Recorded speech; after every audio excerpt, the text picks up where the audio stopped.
Sorry about that. Wrong channel. 1 second. Welcome back to Streamer Love Connection. All right, Bachelor number 2. Tell the ladies about yourself. Yes. I'm Trix, a hacker turned streamer. My true identity is hidden, of course, for legal reasons.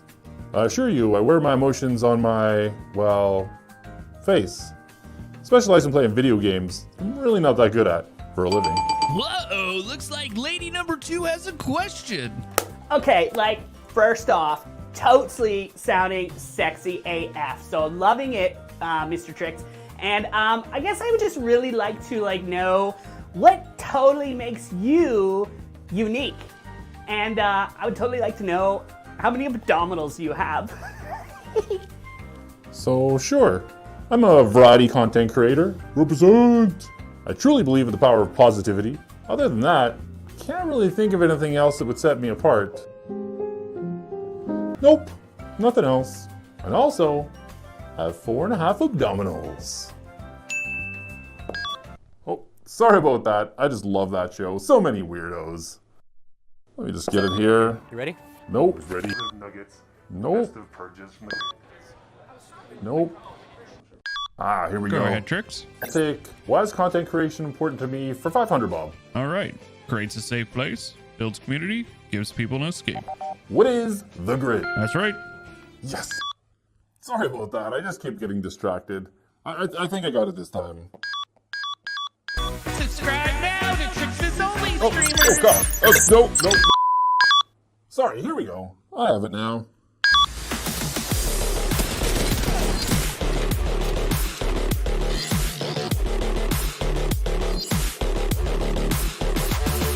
I don't need to fit the clothing. Why to fit the clothing, Billy? Why not to fit the clothing?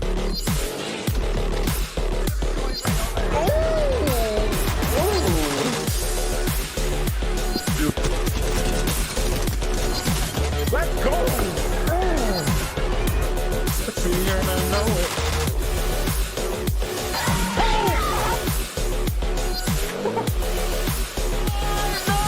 You won't take me there!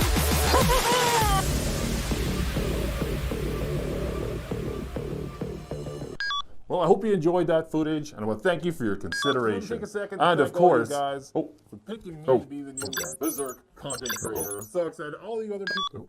oh, yeah, that one's that's for another time. So, thanks again. Welcome back to the grid. Good morning, hello, good morning, hello. What is going on, everybody? Welcome. We're gonna do something a little bit different. Let me see. I do like stream beats, but I think this is too chill. Let me find a different stream beats that's not as chill. Let's see. Let's go to high energy.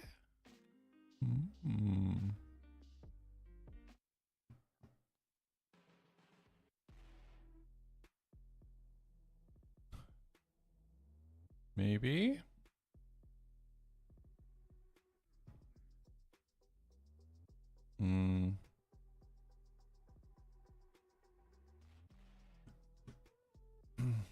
Yeah, we'll just have it in the it's just in the background, whatever. It's all good. So yeah, we're gonna do something a little bit different. We're going to build a campaign.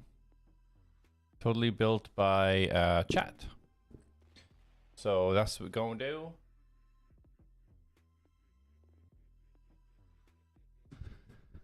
Hey, it's Ann. What's going on?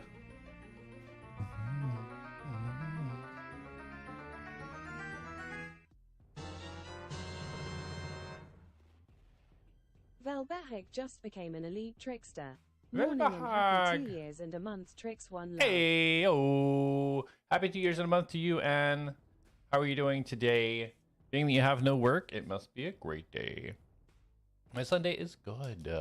Woke up not so long ago. I got a little lie-in. I got my coffee. I'm 1.5 cups in, so I've got half a cup left.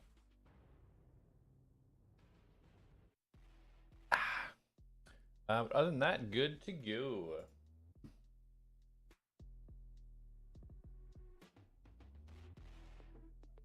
Good to go. Velbehay, not Velbehag. Jeez. It's a silent G. How does nobody know or understand or get that it's a silent G? How does that happen? It's quite plainly obvious to the normal human being that it's a silent G, and I don't understand why everybody gets it wrong. Clearly nothing wrong on your fault. That name was clearly worded correctly. Friends have started calling me Hermione. Why? What's with the Hermione?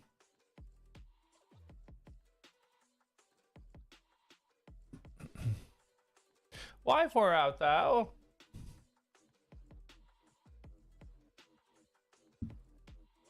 I'm gonna be out of coffee real soon. Not gonna be good.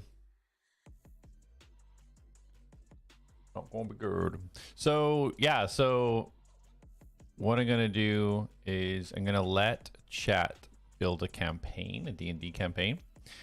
And I was thinking about how I was gonna do this, because I want it to be, you know, obviously somewhat interactive, but then have to be able to create the stuff. So I think what I'm gonna do is anybody who's in chat can give either like an idea for a character or like a map or a situation or a person or an NPC or a player character or an evil guy, a good guy, like some type of entity, or even a quest type or a goal or, you know, some type of item. And then what we'll do is we'll take that and we'll flush that out. We'll you know, if it's something map related, we'll actually physically build a map. I'm going to build a campaign on Roll20 specifically for this, and then we can add maps, we can add NPCs, we can add special items, we can add whatever we want, and we'll build it all up.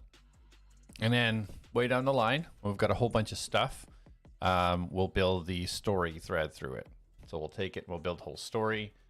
Might just be something fun to do, but people might learn things along the way. I will learn things as well as we delve into, like, say somebody wants to say, hey, what about making a, I don't know, some type of character that I haven't built before, and then we can go through it together and find out what they get and what they can do, and be a nice little learning curve. And then they'll be posted on YouTube and stuff, so anybody who's new to this stuff can also go through and try and figure some stuff out. Actually, let me set up my replay buffer a little bit longer. Let me see. Do I put lining? Where's my replay buffer stuff? Ooh, so you'll get to join a campaign. That's what I'm thinking. That's kind of in my brain the way it is. So everybody gets to kind of is able to be a part of it, put something into it. Here we go. Replay buffer. I'll make that 2 minutes.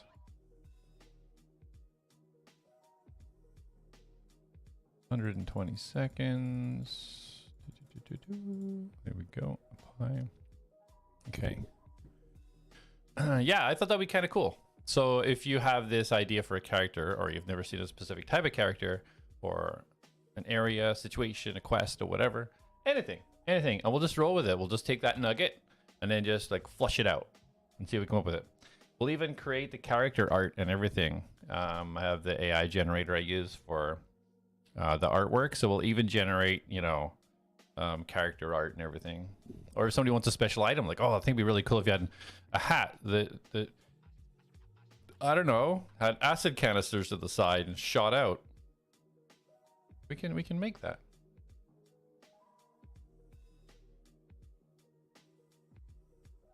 This is my favorite cup to drink out of, by the way. This was a gift from my mother-in-law.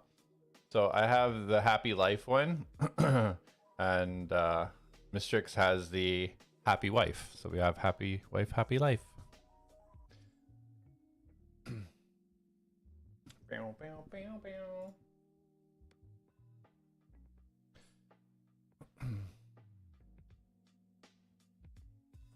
So we're gonna start off. We have to start off by creating a campaign. So I'm actually gonna talk everybody through this just in case you've like never used it before or whatever. So if you get a roll 20, I always call it roll d20 just to fake people out. When I started playing, I thought it was roll d20, but it's not. It's roll 20. So yeah, jump over to roll 20. You can create an account for free. There's subscriptions. I do have a subscription, and there's stuff you can buy throughout it. But whatever. What I have is what I have. Only use what I have. So yeah, just go games. My games. I create a new game, which we're gonna do. I am the Grandmaster, of course. So this is going to be specifically only for anything we create during these chat D&D streams. And how is the music too loud, too quiet, normal, fine? How is the music? And it's supposed to be just background music, just so it's not totally dead.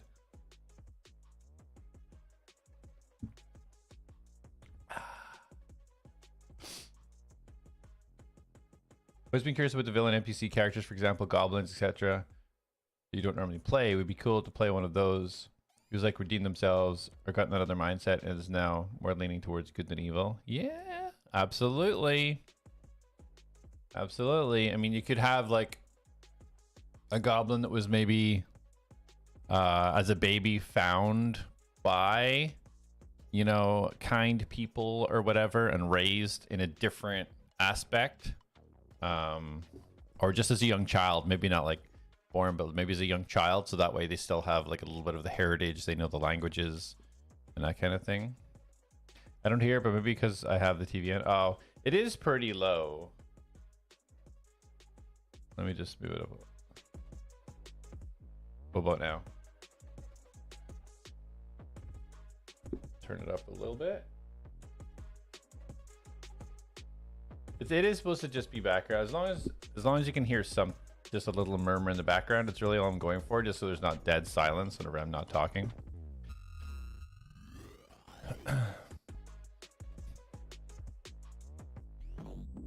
It's all good though.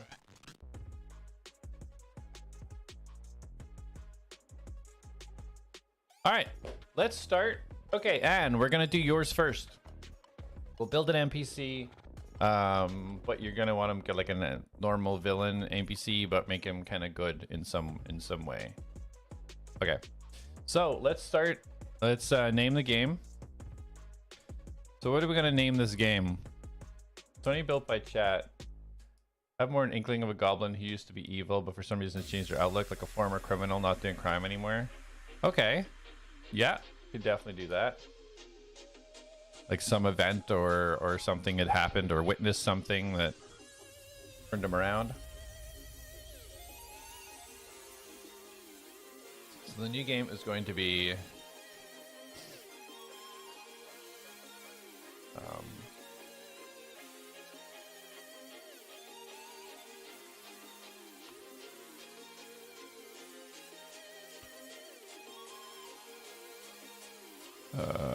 let's see.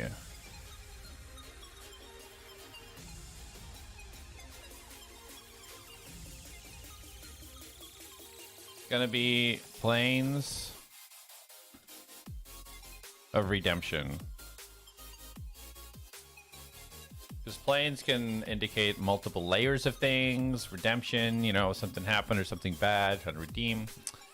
So that's gonna be the name of it. Call of Cthulhu. Indeed. Yeah, they got all the stuffs in here. Crime. Hey, Chetty, what's up?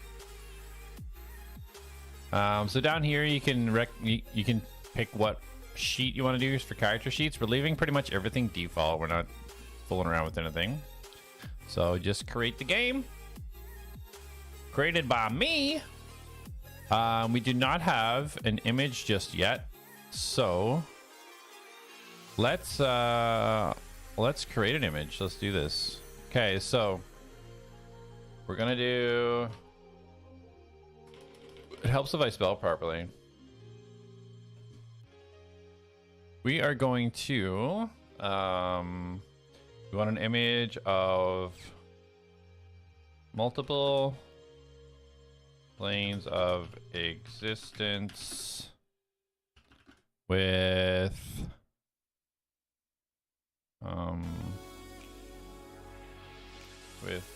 figures throughout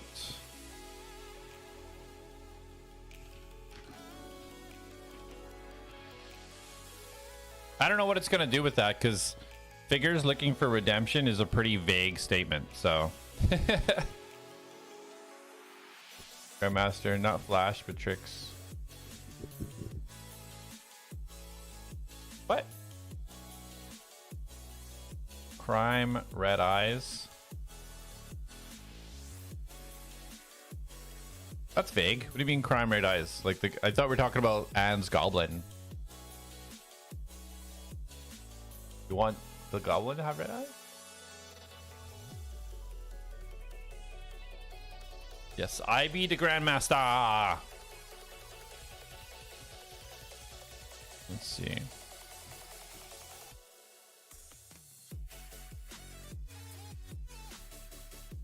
This is the AI generator, by the way. I guess I should have put it on fast. I'm just on relaxed right now, which doesn't rush it, but I have unlimited relaxed ones. If I use a fast one, then it uses a certain amount of hours.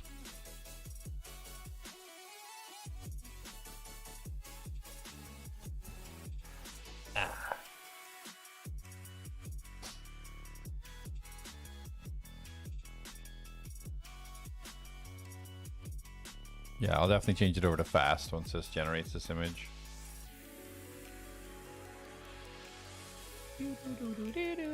I like a nice image, you know, it gives a little indication of what's going on. There we go. Multiple planes of existence with figures throughout Single Redemption. So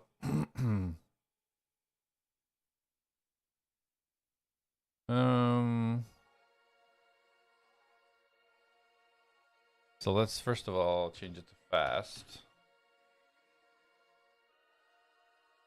So we're gonna do this again, but we're gonna do it in fantasy art style.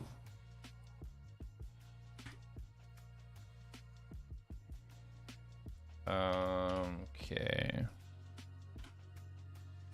In fantasy art style. I want my goblin to have David Bowie eyes, 2 different colors. Why all the ginger? I don't know. Somebody's doing ginger. It's like, it's basically like a Discord chat, and then anybody, whenever somebody does generate an image, it puts it in here so if other people can see it or want to use it or whatever.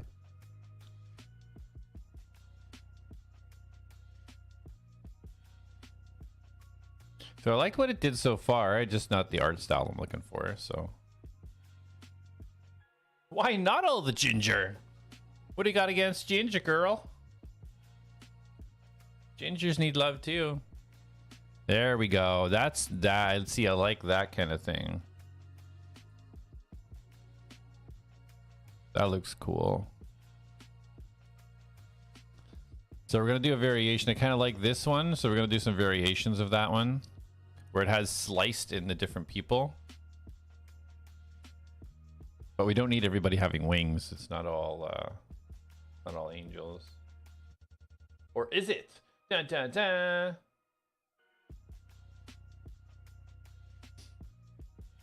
Dun, dun, dun.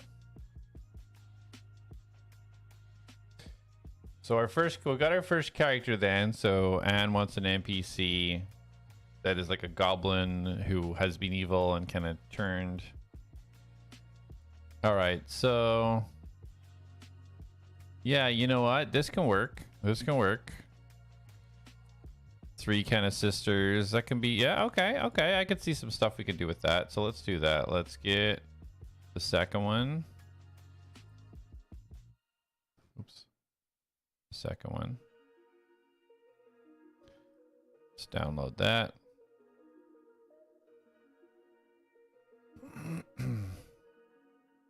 Okay, so actually I'm just gonna go to chatting for this part, only because I don't want, if Luke comes in or anything, where I'm saving these images has a lot of the stuff for the Redditus campaign, so I don't want to spoil anything. So let me make a new file here. Okay, so stream campaign.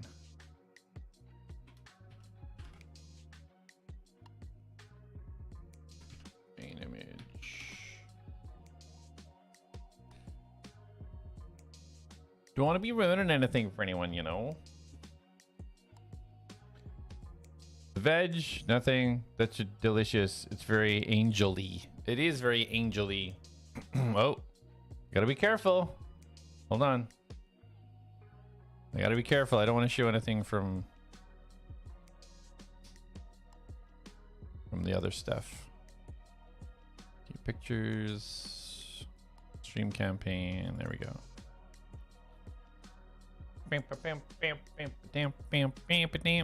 There we go. Plains of Redemption. All right, so we got our landing image. We got the name of our campaign. Our settings. You don't have to worry about what I'm doing here. This is just something because I have access to it.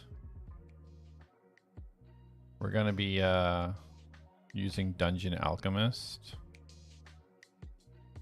which is somewhere in here. Oh, it's scripts. Is it? Where is it? Roll20.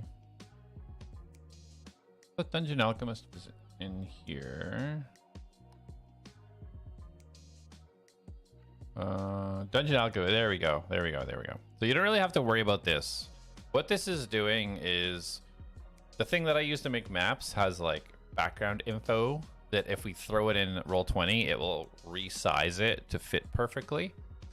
So, yeah, I don't need to worry about this part. You can manually do it. This just makes it a little bit easier for me. I've been torturing myself all morning, LOL, trying to get gold stars on expert drums in Fortnite Festival. Oh, really? Dang. Maybe designed from Darksiders. Huh? What? All right, so there we go. We're launching the game. So we're not doing any of that right now. So we're just gonna turn off. We don't need voice chat and all that stuff. Audio, video, none, none, none.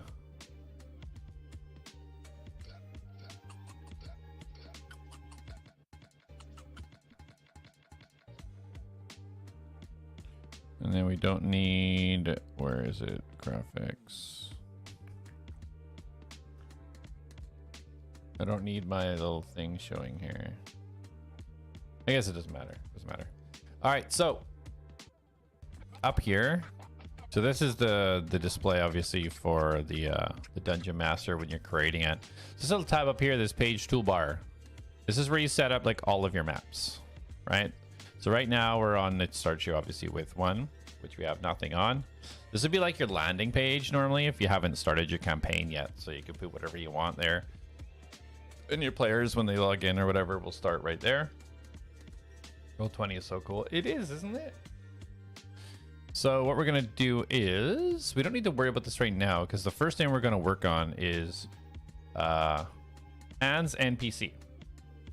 So let's do all of this in Roll20. Let's first of all, Anne, what do you want them to look like? I find that sometimes seeing the image helps develop the character. So what are you thinking?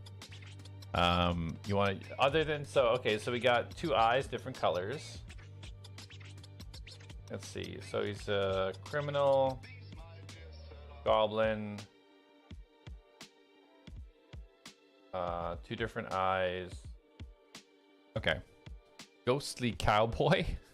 A ghostly cowboy goblin? That's interesting.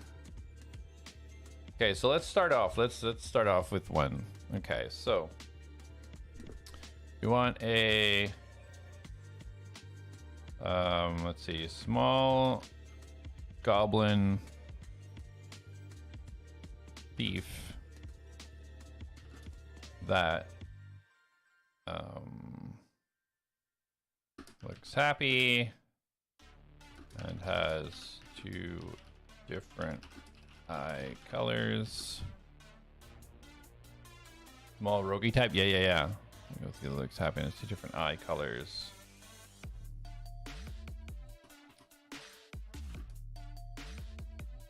Standing in a back alley in fantasy art style.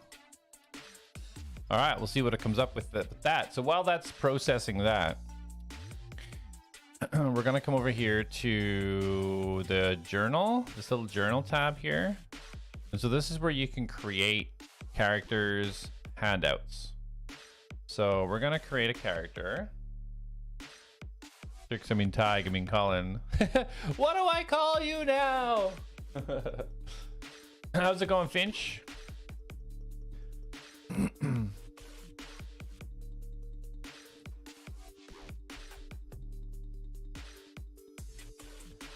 Okay, so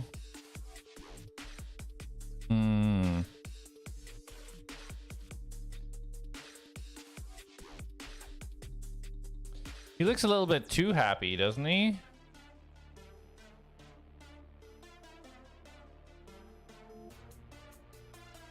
I kind of picture him with lots of different like pieces of equipment or tools. A black mullet with gray tone. Black mullet with gray tones. Okay. So he's older then. We're just laying in bed, wondering why my kids are trying to annoy me so early. Because it's built in their DNA. That's who they are. It's just all kids. So let's go and old goblin thief has a black mullet with gray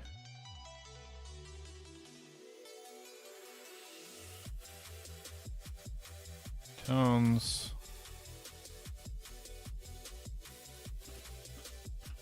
So tools. Older and wiser, yeah.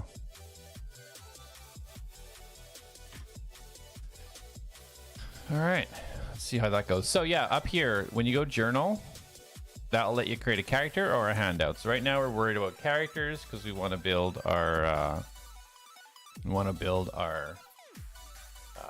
evil goblin NPC that's turned good for Anne. My 2-year-old learned that running into something over and over makes it fall on him and continued to do it. Oh my god. Sounds like a genius. A genius. Well, the two eyes aren't different colors. Come on. Come on, AI.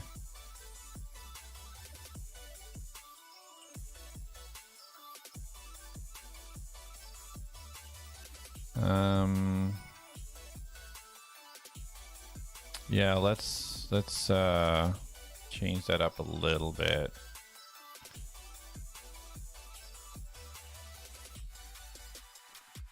Let's see.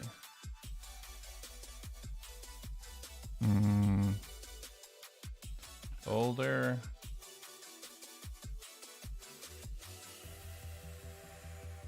Bottom left looks good.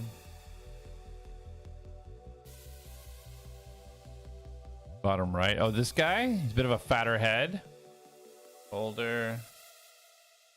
You want him thin or fat?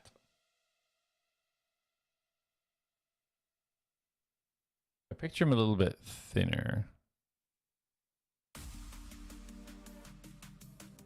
Older, thin, muscular?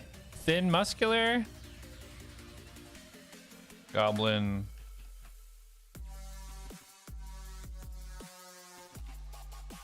With eyes, different color, as a black mohawk.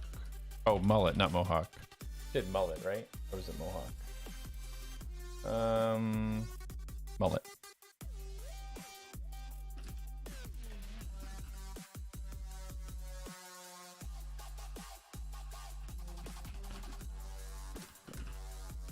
Tools. Standing in an alleyway in art style. Hey, what's going on, Olivia? Are you running Horizon? No, we're taking a little break from it. So what I'm doing, guys, if you're just tuning in, what I'm doing is I'm letting chat build their own campaign. So somebody can tell me like a character or a situation or an area or a map or a person or basically or an item or whatever, just something that would be in a D&D campaign, and we're going to take that and we're going to build something from it, and then hopefully people can kind of learn as well how to use the different tools and things like that while we're doing it. And at the end, or you know, as we go, whatever we have, we'll thread it through and like build a story and put it all together. So basically a little bit of everybody will be a component of it. Whoa! Yo, that looks sick.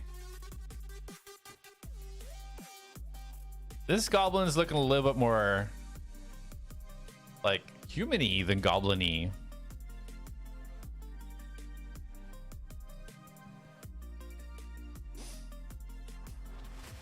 A little bit too big though, and because I didn't put small. Let's maybe just add small to it just to shrink them down a little bit, because goblins are traditionally smaller. I was about to say that's a human, yeah. You want them to be green? Most goblins are green. So let's do small, green, older, thin, muscular goblin. Let's see what it does with this. He turned human! What's going on, Olivia? How are you? Good to see you. So a name? Do you have a name potentially for your little bad guy goblin turn good? If not, we can definitely come up with that. Green, yellow, yeah. We could literally Google ass face. Oh, that's great. So we can do we can just do goblin names.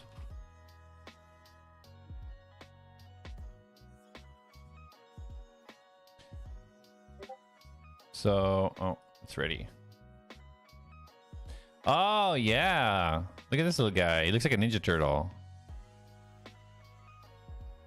This guy looks a little bit weathered. This guy looks like he's had some rough times. So which one, Anne, do you think looks closer to what you envisioned? Probably one of the bottom two, I expect.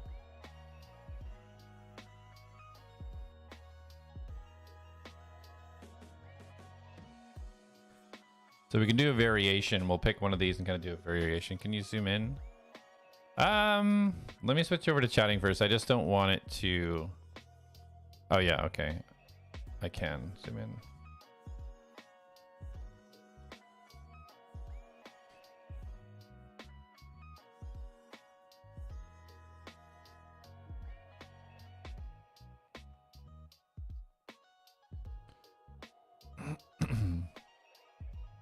So yeah, we'll pick one and we'll do variations of it.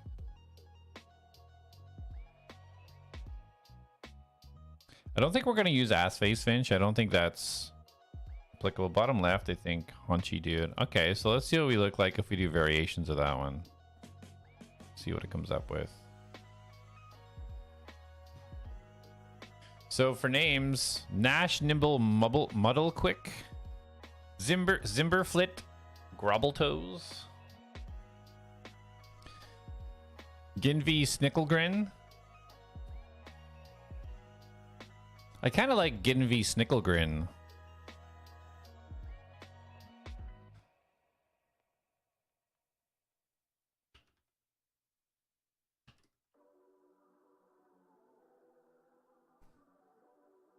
But up to you, Anne. Up to you. Just a suggestion. Ooh, yeah. Okay. Nice. Yeah, see, he looks evil. He looks kind of evil. I like a couple of those actually. You like Bluster Clink? Bluster Clink. All right, all right.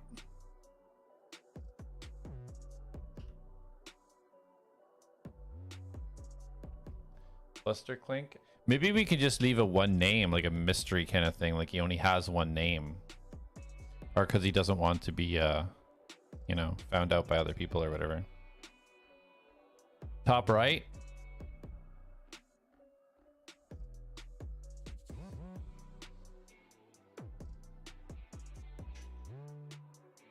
All right, top right it is.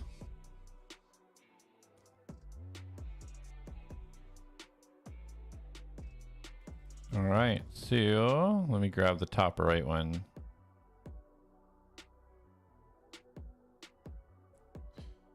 Let me just switch over here. Don't want save image is going to stream campaign. Main image is, what's his name again? Bluster Clink.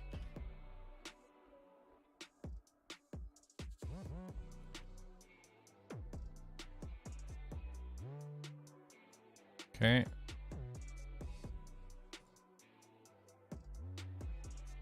Gnarly eyes, yeah. All right, so when you're making your character, now we have his name Bluster Clink. If you want to add a first name, or if maybe that is his first name, let me know. We can put that in there.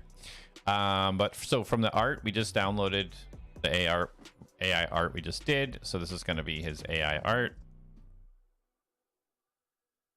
Goes in like the avatar. So there he is. Now down here, we're going to make a token for him. So I have bookmarked. Do I have it on Microsoft Edge? I've been trying to use Microsoft Edge because it uses way less resources. Token stamp 2. So yeah, this is the site that I use to make the stamps. So rolladvantage.com/token stamp. I'll think about the first name. Sounds good.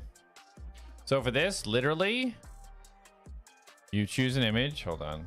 Again, I just want to make sure I don't give any of the campaigns. Okay, I didn't. Okay. You choose your image. Just Bluster Clink. Choose the border, which is just going to be a simple gray. And then you can see on the right-hand side what it's going to look like. Okay. And then we just download it. Click on download on the right-hand side.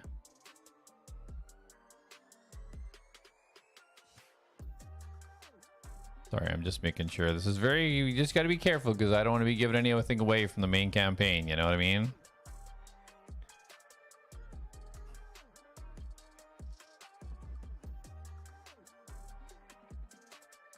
All right, so we downloaded that token.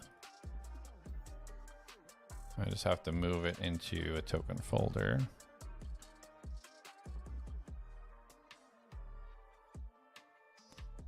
Let's see, so tokens.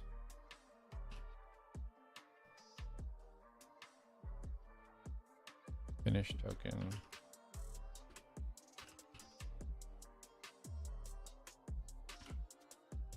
All right, perfect.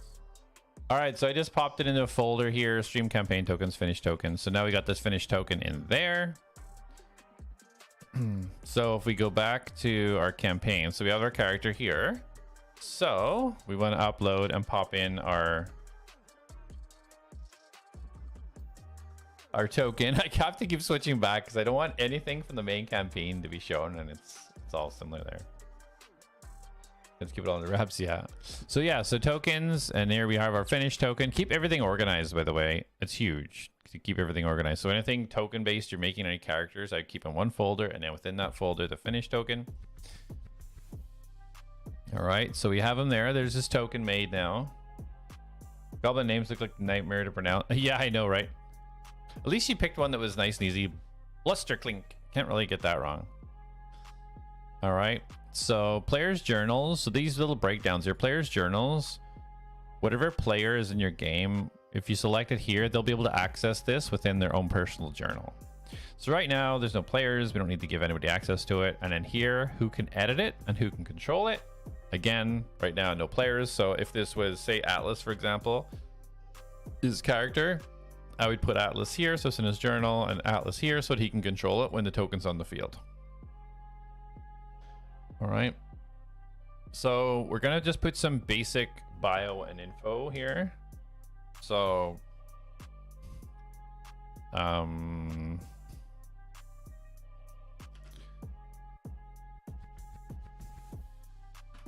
Buster Clink was a well-known criminal in the underworld.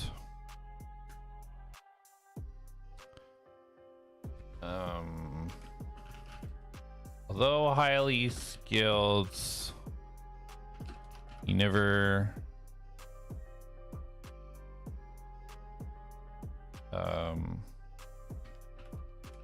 highly skilled never wanted to head his own. What do they call groups of thieves? Like not covens, like group, like had his own organization? Spelling? He lived for the thrill of the game. Bands? Had his own band? Yeah, sure. He lived for the thrill of the game. Gang! That's much better. Gang's much better. Live for the thrill of the game.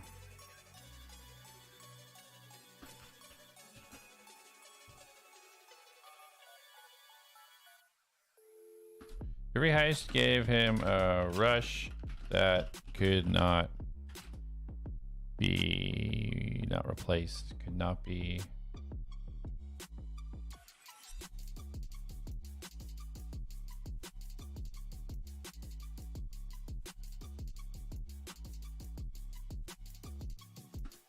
Yeah, replace is fine for now. Could not be replaced.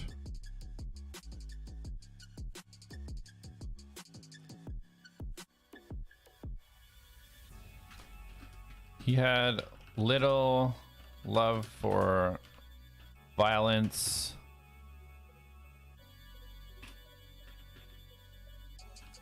But was more than capable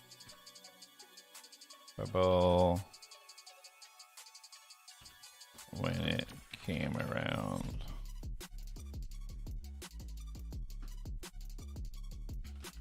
After an event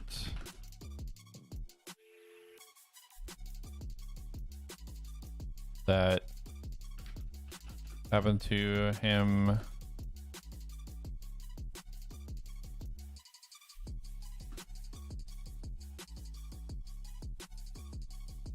matched.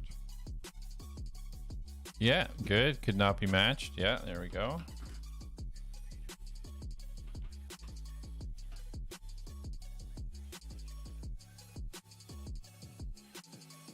He has little love for balance, but is, because he's not dead yet, more than capable when it comes around.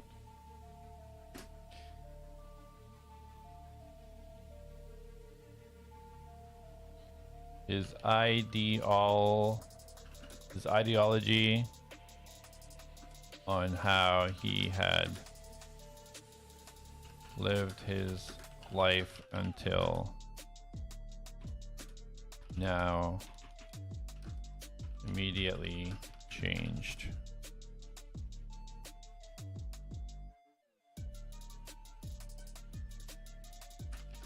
He had discovered a higher purpose to his being, which he didn't even know was possible. There we go. So we can kind of leave that like a little open story that we can kind of delve into. It's enough to kind of indicate where he's at. He's bad, he's a criminal, he's really good at it, didn't have his own thing, just did his own stuff. Something happened that just triggered him. He's like, holy shit, like this is what I gotta do now. So we've yet to find out what that is. Okay, so we got his name, we got his character art, we got his tokens so he can play on the fields. We got a little breakdown of his bio. Okay. Crazy Goblin Enlightenment. I know, right? I've got a few ideas of what that could be. And then we're going to go ahead. So we'll hit save, and it should take us now to basically a character sheet. Okay. This is where we're actually going to build him. We'll just, I think we'll build by default, maybe build everybody at level 3. Because nobody, let's face it, nobody's starting at level 1. Come on, level 1's garbage. So we'll start him at level 3 because we can always up his level if we need to. But so let's do this. Let's use the character mancer, which is where we're going to build the character in Roll20. So it's going to keep the character sheet and everything in here. So when you're playing the game, you can literally just bring up your character sheet and just click on what you want to do, and it will auto roll that for you. You don't have to do anything. So it makes it very, very user friendly. Like, you don't have to think about anything. You literally go, if somebody says roll an investigation check, you literally go to your sheet, click on investigation, and it will roll the right numbers for you. The first name and nickname for him. Oh my god. Okay, so let's go back. We'll go back to that and correct that, add that name. All right, so character manager, here we go. Okay, so go to our race. Obviously, we are choosing our goblin.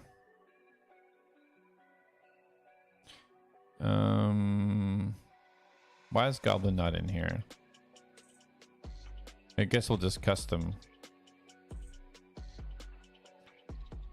Oh, because it's usually not a playable character, that's why.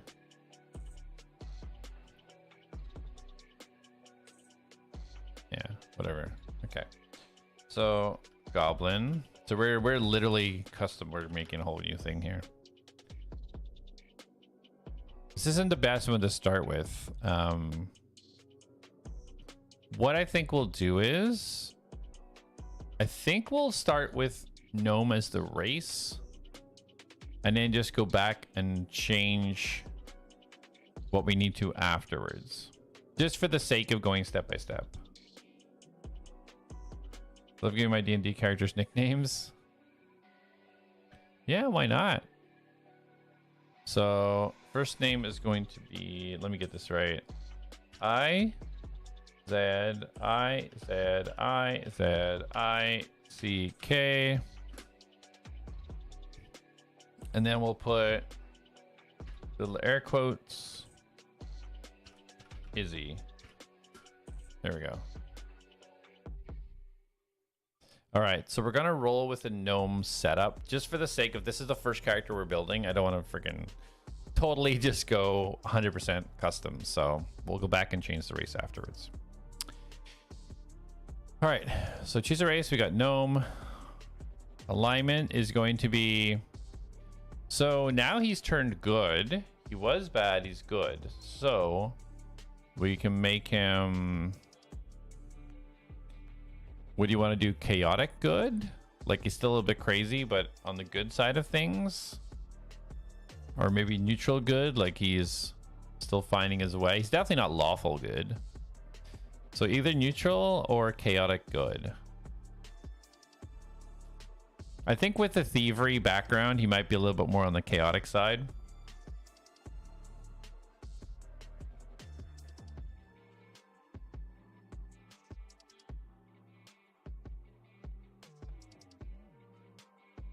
Got it good. Yeah, he's in a process. Yeah. Subrace. So let's just do for now, just do rock gnome for now.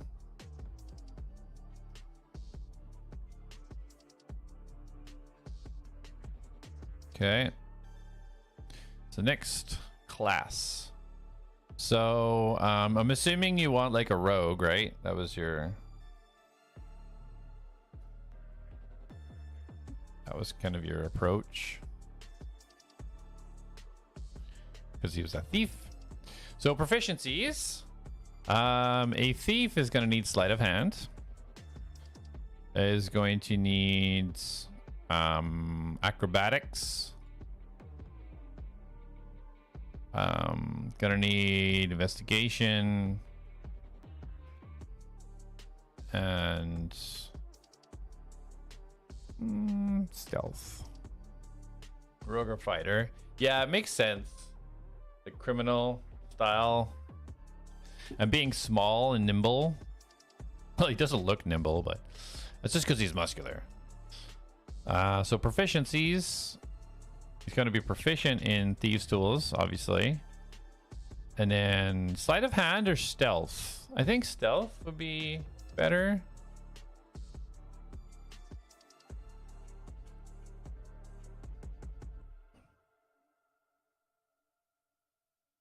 We can always edit these and go back as well. If you're just tuning in, guys, we're basically building a chat campaign. So I'm letting chat pick, like, whether it be a character, a map, a situation, a target, a goal, an item, an NPC, a mob, anything. And we're kind of just flushing it out. So right now, Anne was the first wanted to explore like a bad guy gone good in regards to like an NPC. So we got a goblin on the go right now. Stealth, yeah, maybe more leaning towards assassin type. Okay. So stealth and Thieves' Tools makes sense. Okay, so we're gonna go point by, which lets us just pick what we want. So obviously dexterity. What I'd recommend is if we go 14 dexterity.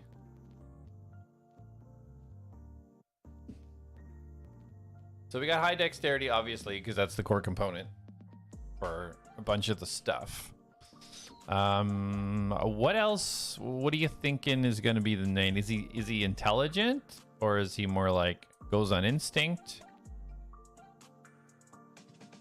What are you thinking?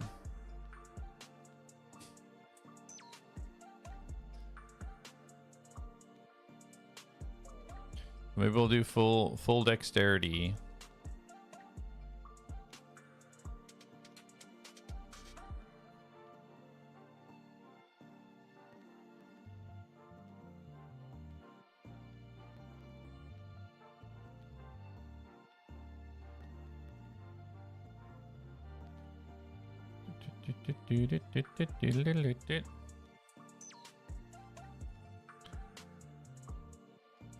Not super intelligent, but not retarded.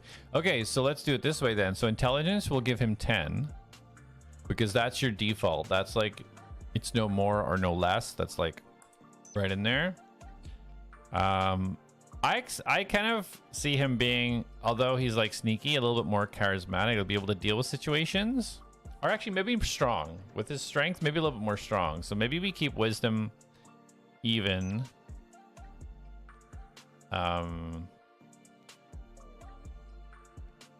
He does look a little bit stronger than your average gnome.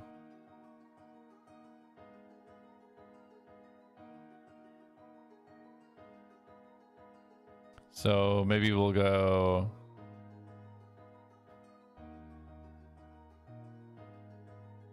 Does he really need a lot of strength though?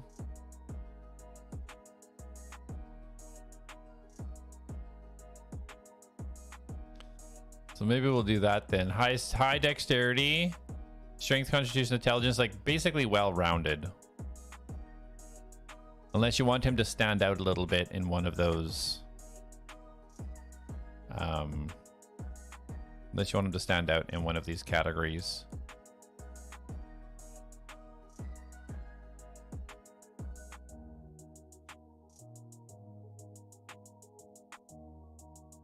I think that looks pretty good though. Pretty even across the board. When he's by himself all the time, he's got to be well-rounded.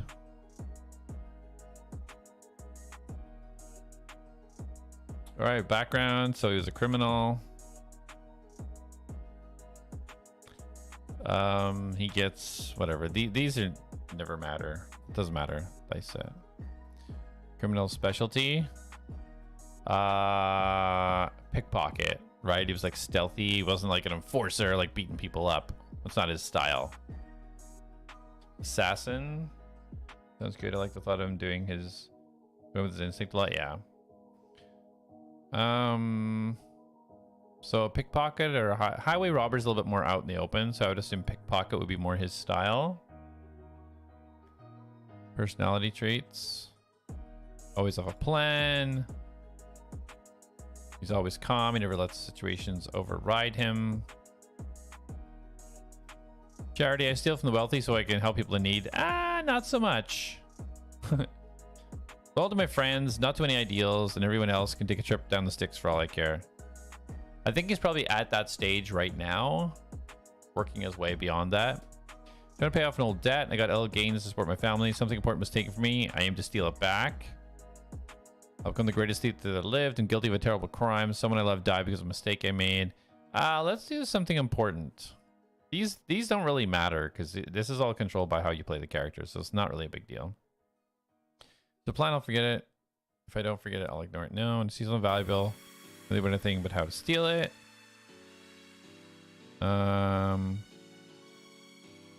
As a person, whatever crime I committed, I'm okay with that. I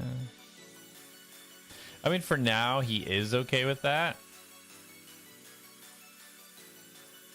Freedom! How would you like to use your equipment? Whatever.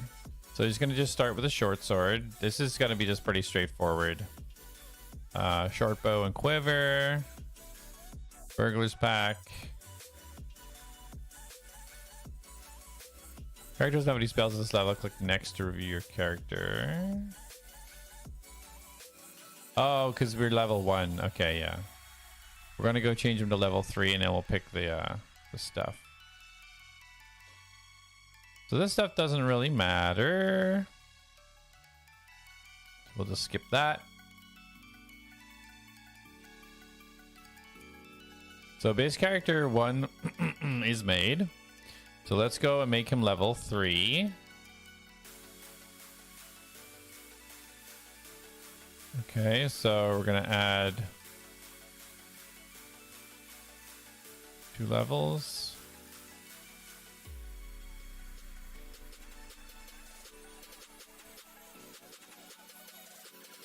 Okay.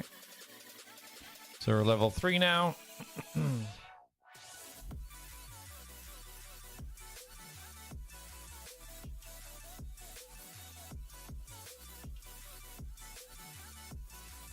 All right, so here is our character. Why do we not have any spells?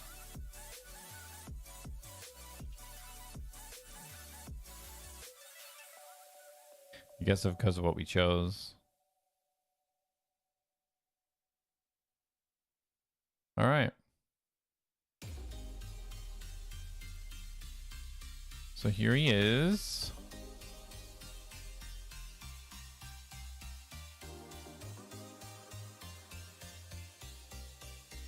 Ding, ding, ding, ding, ding, ding, ding, ding.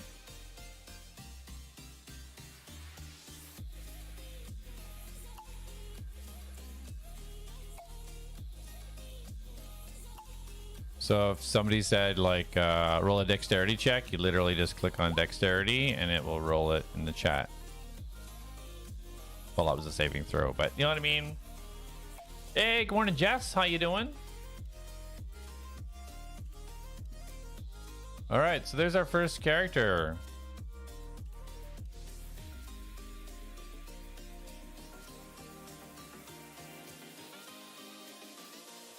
Speed's only 25 because he's so small.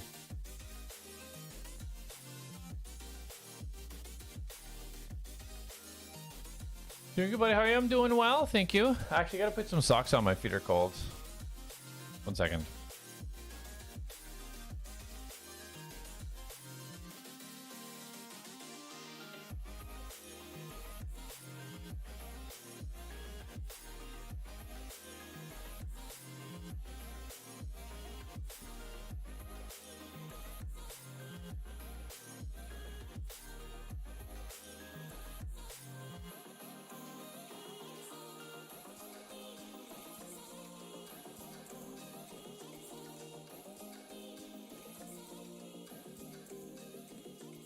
Oh. Good morning, Doug. All right. We got our little goblin buddy.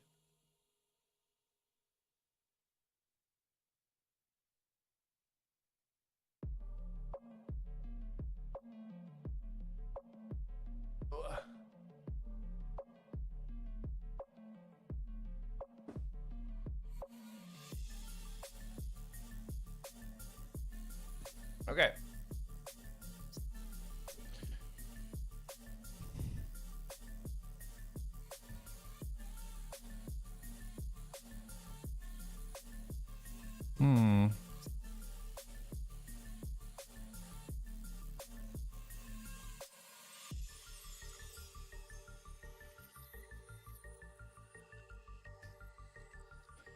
I feel like I missed something in there.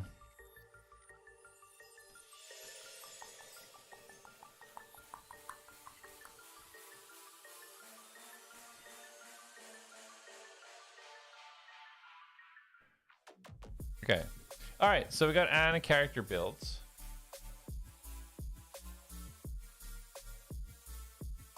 Can't stay. Want to say hello and visit my best friend. So I tears from home and spend time with her. All right. Sounds good. Thanks for popping in, saying hello. Hope you have a good weekend. The rest of your weekend. Fogger, good morning. Hello. Hello. Relaxing Sunday. Excellent. So we're doing some D&D stuff here, guys. I'm gonna build a campaign, stream campaign, so everybody will be able to pick like maybe an idea for a map or a situation or a quest or a mission or a person or an NPC or a magic item or a something, and we will construct it all from scratch.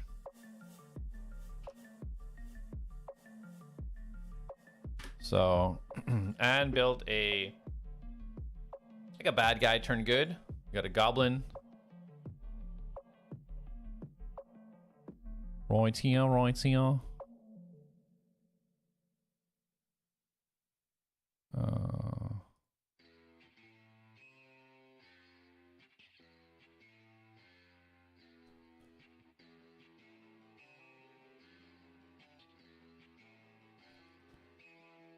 Yeah. Why doesn't it just show me the picture? I just want to see the picture. I guess that's under the bio and stuff. Yeah, so there she be.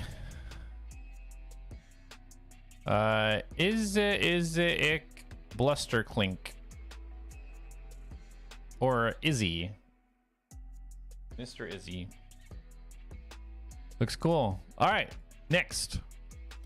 So does anybody have an idea for like anything else, like a map or a situation or a quest or a person or an item or anything that would be in a D&D campaign?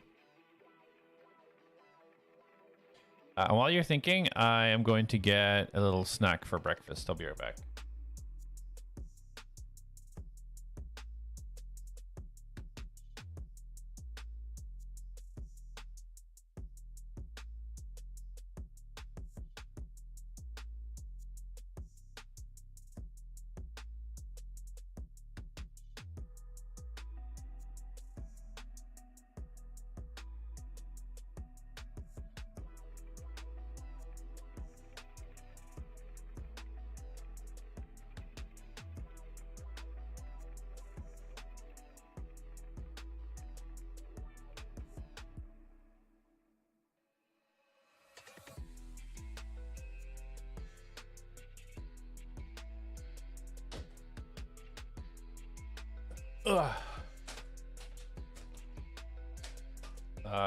Tree people. Okay.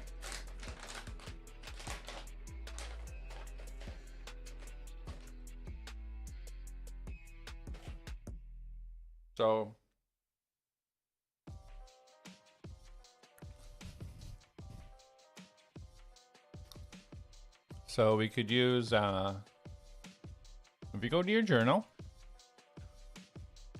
or sorry, compendium. Some of these things you have to have bought the packages within Roll20. Like this, a lot of stuff that's free by default.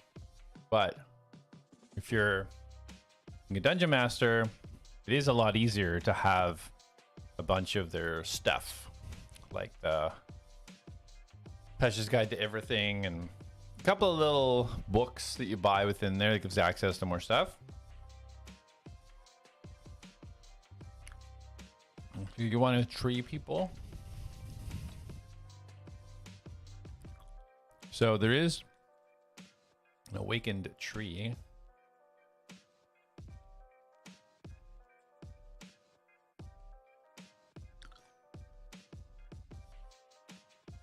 So an awakened tree is an ordinary tree given sentience ability by the awakened spell or similar magic. False appearance. While the tree remains motionless, it is indistinguishable from a normal tree. Slam, melee, weapon attack. +6 to hit. 3d6 +4 bludgeoning. That's pretty. That hurts. So, what we can do is we can make our own here. So let's pull it out. So we pulled it out. We were in our compendium. We found something we liked. We pulled it out. So now let's change it to what we want it to be. So we're going to change this to, so tree people we're going to call, let's do Trents.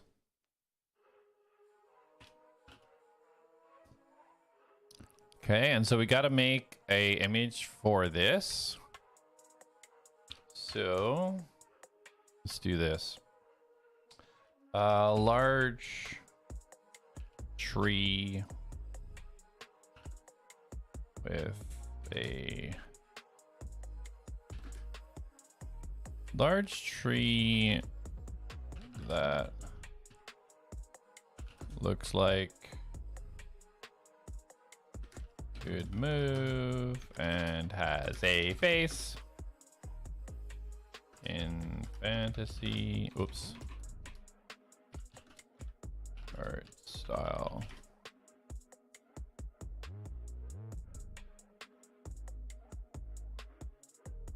What type of world-changing artifact someone needs to find to save the world? That's a big quest. That's a big overarching major quest. That's not like a I lost my bracelet in the woods. Can you find it for me? That's a world-shaking quest. Eat some breakfast. I'll be with y'all. Sounds good. Awakened tree but smaller, like with blood vines. Okay. Okay. Let's see what it spits out first, and then we'll go from there.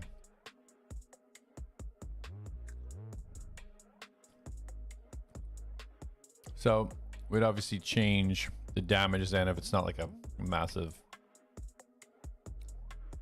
item thing. So we'll maybe go 2d6 +2.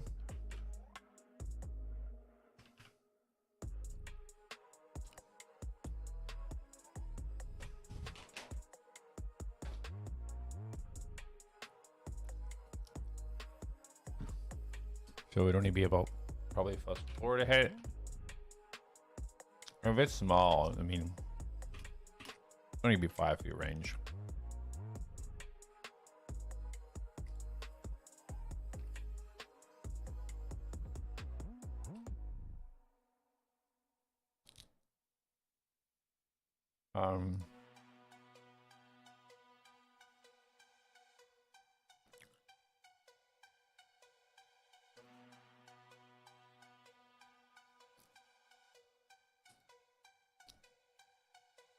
Okay, so we're gonna have to change this out. So hit points will literally be like half of that. So let's go 30.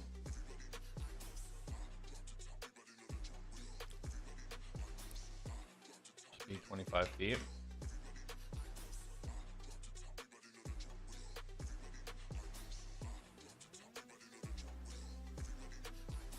Oh shit. All right. It did what I asked it to do. So let's change that. Okay, so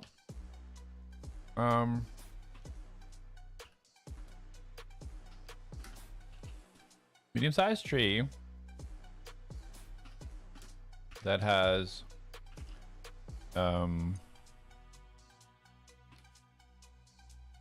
Has humanoid.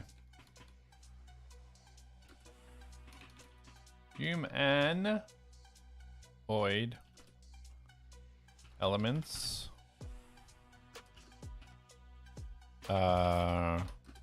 With blood-like veins.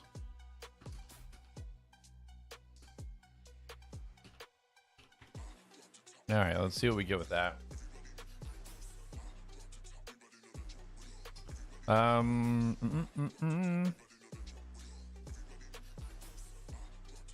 Points 30 from there. They're there. Vulnerability is fire. Makes sense. Damage, immunities, poison.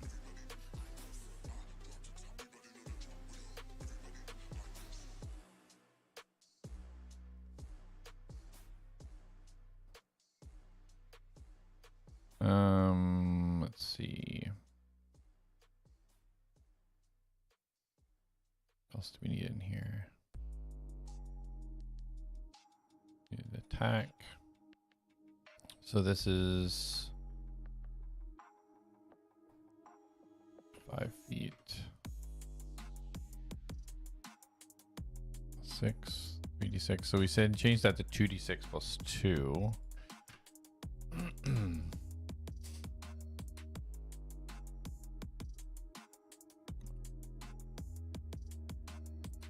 Okay, so the extra hit will be a 1d6 plus 1 poison.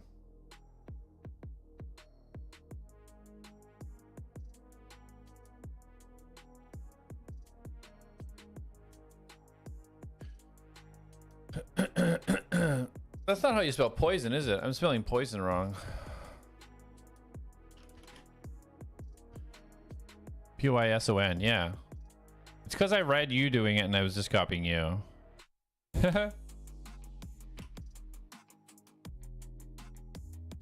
Silly me.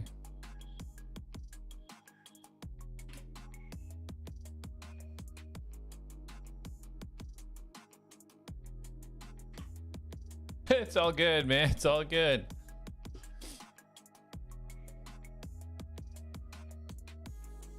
All right, cool. So we got, okay. Which one do you like? I'm leaning towards either the bottom left or the bottom right, but which one do you like the most? And we'll do a variation of one. And I think we'll build a map based on this one as well.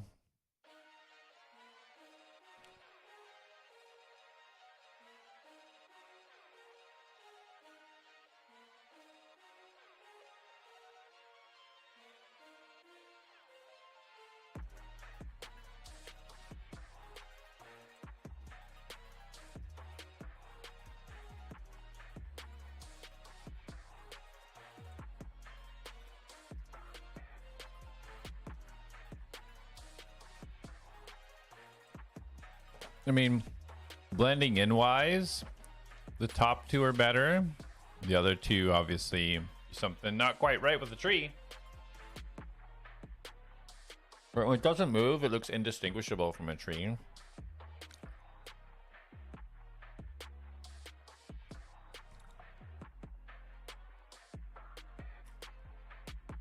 What do you guys think? Which one do you think we should do a variation of and see what else we get? The one on the bottom right looks, I think, a little bit too humanoid-y. Bottom left. Okay. See what we get.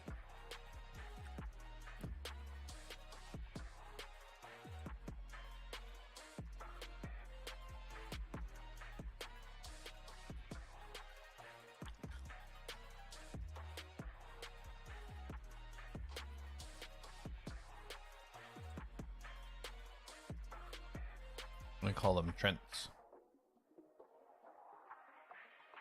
Yeah, we'll build a map where these things would live.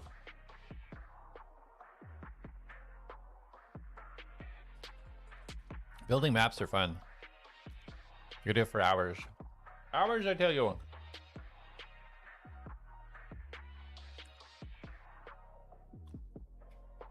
Well, that's a creepy Queen of Hearts right there. Maybe they ding into the ground with a burrow speed. I think if they were smaller, yeah, but with that size, you would literally leave like crazy holes everywhere.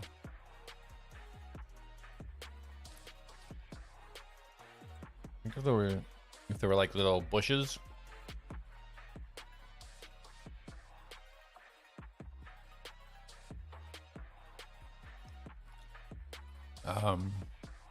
Unless we do like a magical aspect where they kind of meld into the ground and then appear up. We could maybe do that.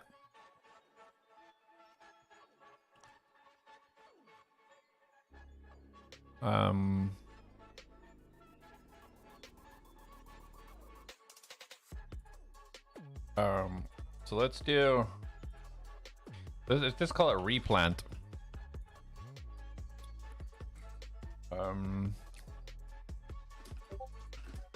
The Trent can relocate from one place to another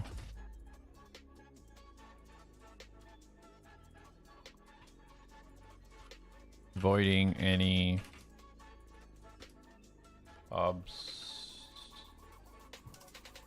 obstacles or difficult terrain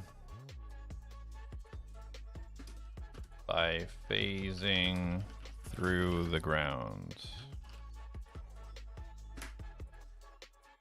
The Treant can relocate from one place to another, avoiding any obstacles.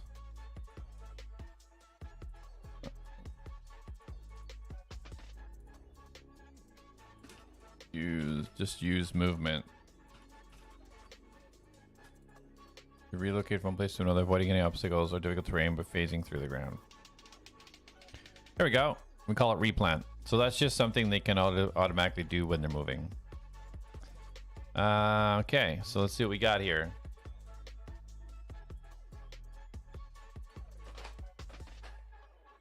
Hey, just joined. What are you playing?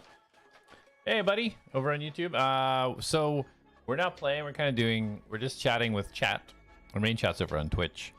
I'm letting them build their own D&D campaign. So they can choose an NPC, a mob, a map, a quest, a character, an item, or whatever. Whatever they want that's in their head. And we'll flush it out. We'll do something with it. We'll create some AI art. We'll create the breakdown, the profile, the stat block. Or next we're going to do a map based on this creation. And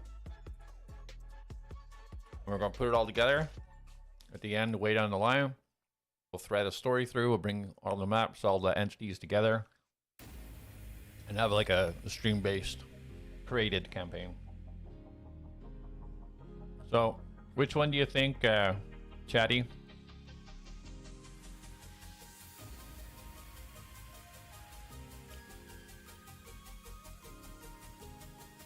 Maybe this guy down here, the bottom left, or bottom right. One of those. Top left. Okay. Do you want me to do a variation of the top left and see what it spits out? Let's do that. Let's do a variation of it, and then we'll get you one more.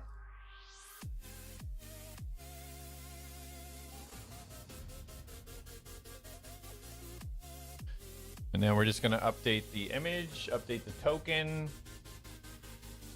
And then we'll build a map. Top right, you think? See, what was the top right one?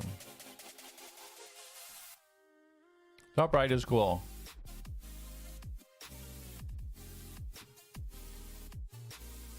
So we're just gonna wait for it to finish the image. We'll see what it comes up with on the variations for that.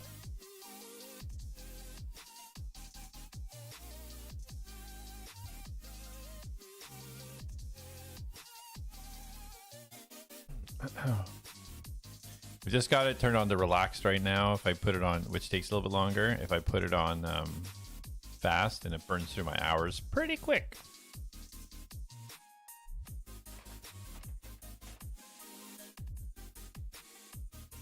Just, you know, eating some jerky. A regular breakfast meal.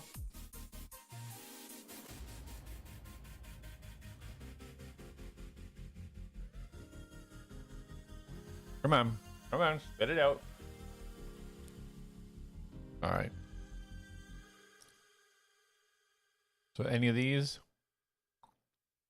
better?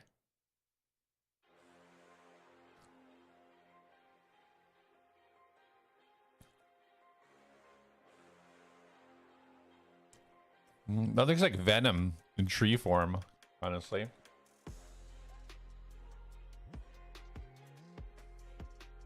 I think I might like that one the best.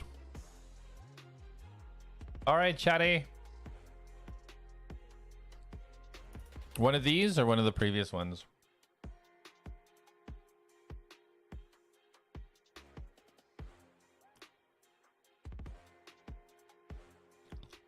So cool. I know, right?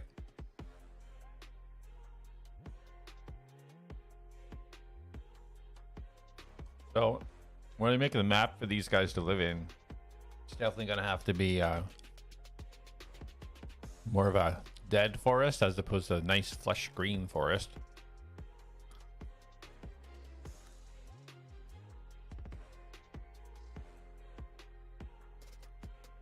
Or where they live, it's dead forests leading into them, because where they live, sucking all the life out of the other trees and it's going outwards. Yeah, that's how you can see where they are. There's little pockets of dead trees around these entities. It's pretty evil. Yeah, he doesn't look super friendly, does he?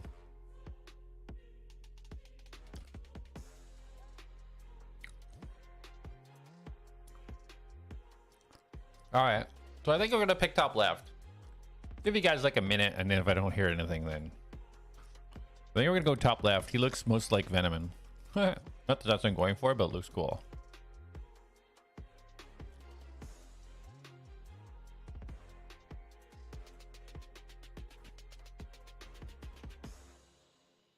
All right, let's grab that guy.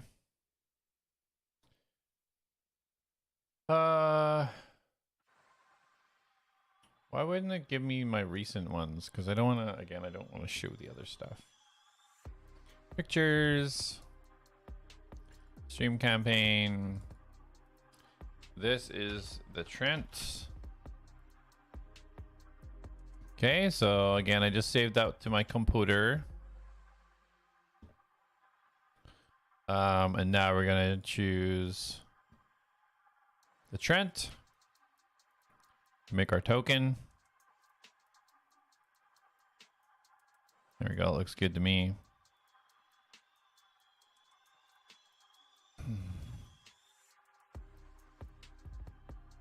Save it. Pictures, stream campaign, tokens, finish tokens. Trent. All right, now that's in there. We can head on back to here.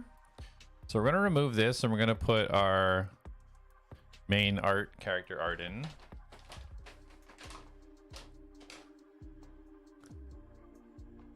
All right, and now we can put our token in.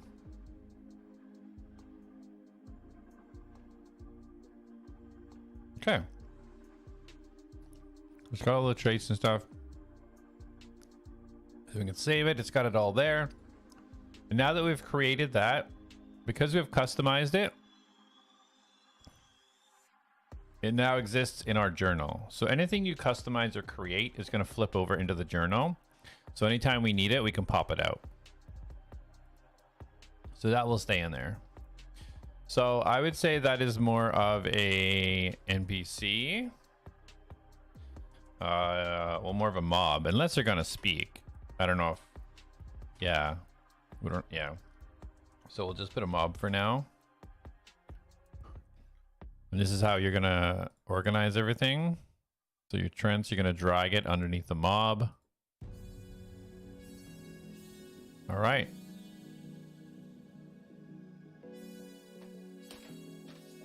Is it one character or more like an enemy type? I think it's an enemy type because he said 3 people. So I'm thinking a group of them. So that will give us a good little segue into map making.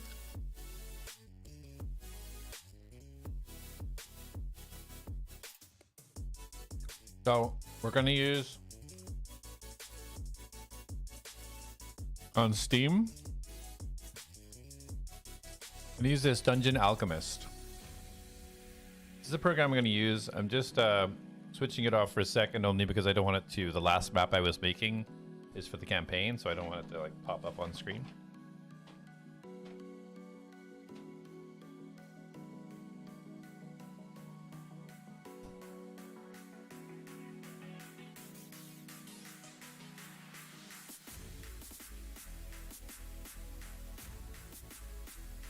I think I saved this already.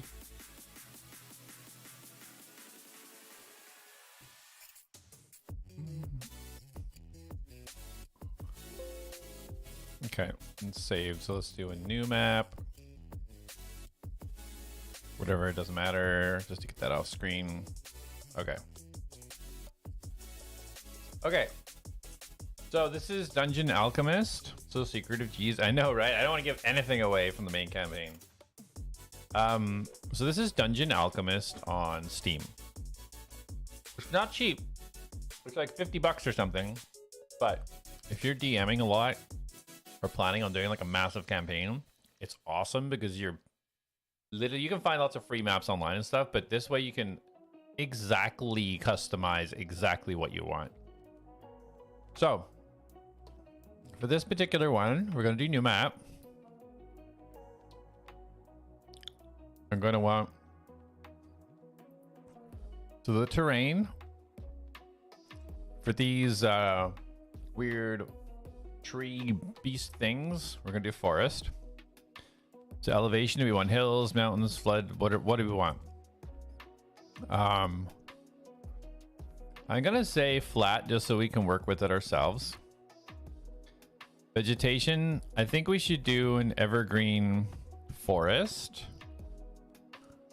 And then we can remove patches of it and put like dead trees in certain areas. Water, let's do a river down the middle. No weather because that doesn't matter anyway.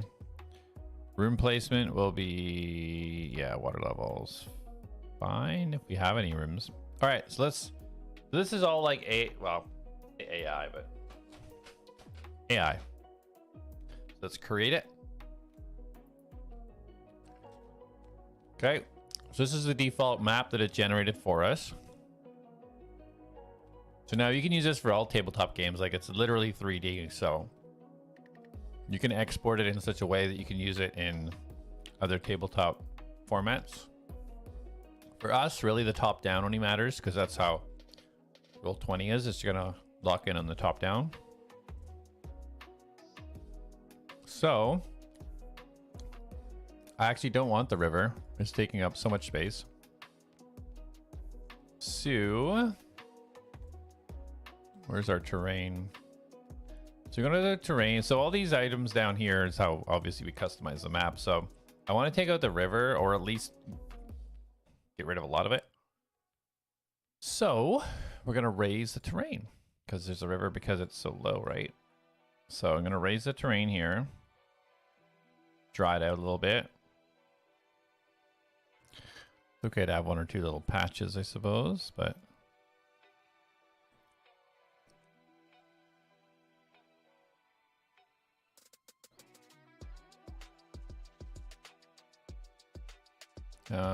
we can actually flatten terrain just to make it. Oh. So if you're flattening terrain, if I click here, it'll flatten based on this height. So it'll spread water around here. But if I flatten here and slowly move in, then it will get rid of the water. So if I do this, let me make the brush smaller. All right, so I got a little puddle there. Let's actually just do a little puddle over here too. What the? Where's my water?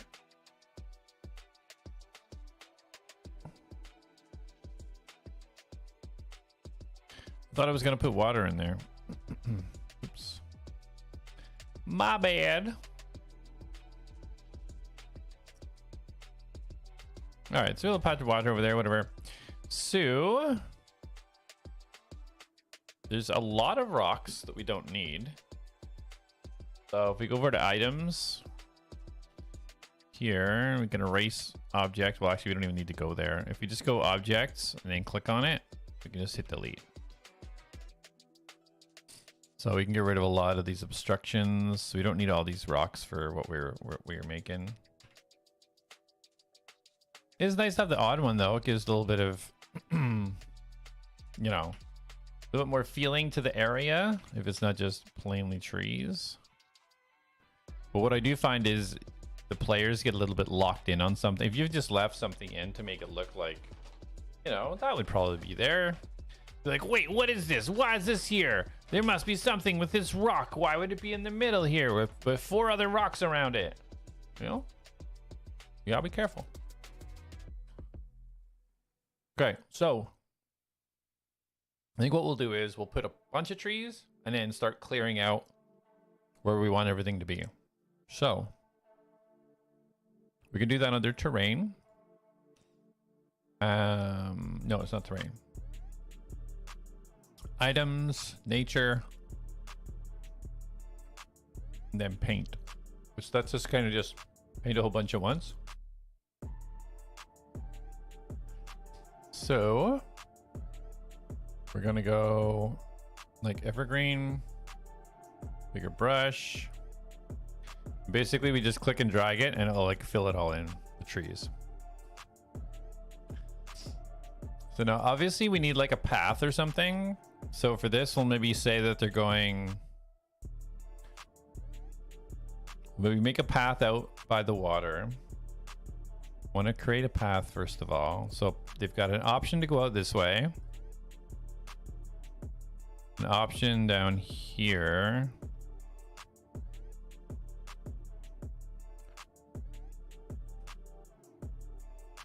And then we will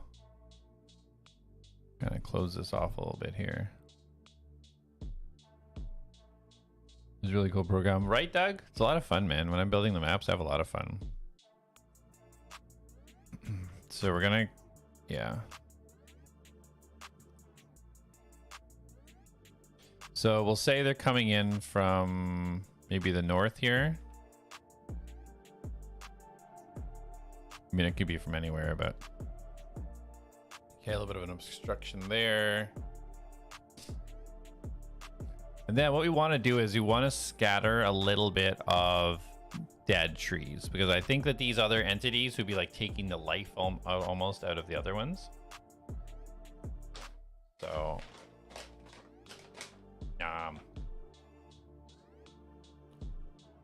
let's go in here. Nature. So if we do dead, it'll give us like dead trees and stuff. So dead tree. I wonder if there's a decaying tree. Not really.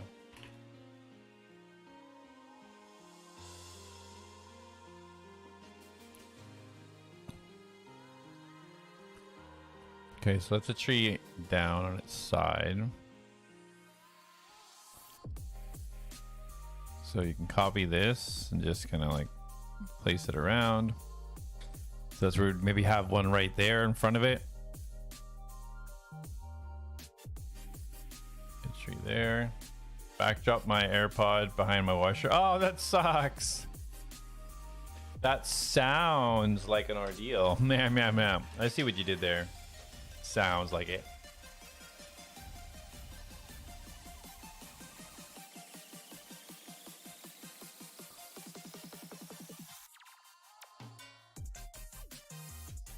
Okay, gonna clear this out.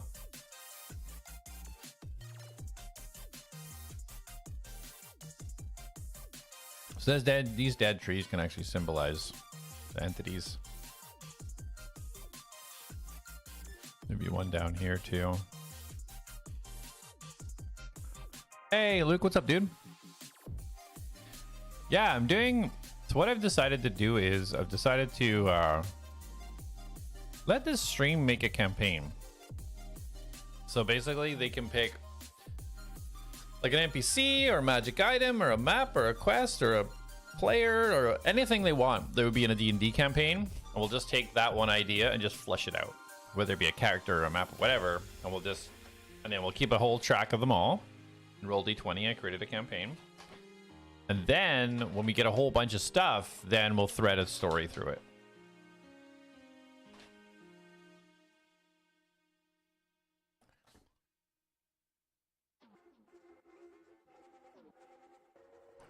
Boned under the roots? Yeah. Yeah, we can do that for sure.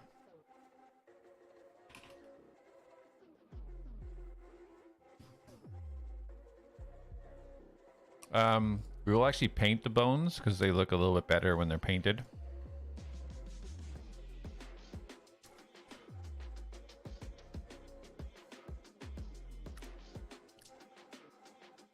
Little piles of bones by each of the trees.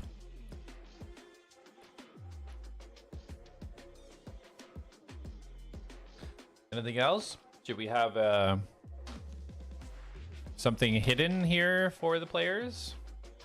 Like, I don't know, like a rock with a chest or maybe a little hut or something, deserted hut or...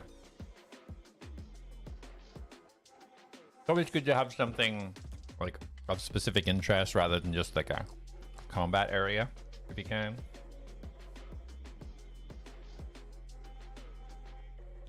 Hut to stay the night. I don't know if you'd want to stay the night there. Maybe a tent that somebody put up and then died because it's a dangerous area.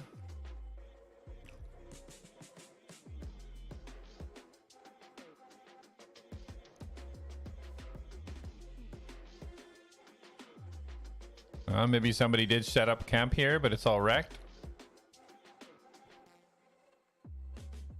Random outhouse. Actually, if we put it over here, they're probably more likely to go and be able to see it when they come in. When they come down. When they come down here, they're more likely to see if they get a good perception check. They're more likely to be able to see that, which might make them just walk through, in which case they can get attacked. Right? So that's a good spot for it to be because they'll be line of sight when they come in. An abandoned shrine, maybe? Okay. Neat. I gotta help my buddy make a few maps for my game. Yeah, for sure. Yeah, that one you described to me sounds like very... like you're gonna need a couple of components and not just one map. But, I mean... in saying that, not really, because you can just... the map itself could be small, but if you make the grid super small, that makes the map bigger, technically, right? You're nocturnal, only come out alive at night? Okay. That could work.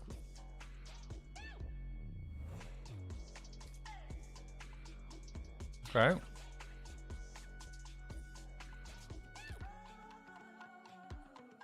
you want like a little shrine? So like maybe a shrine, kind of like a pedestal type thing, or like where you would walk up onto it.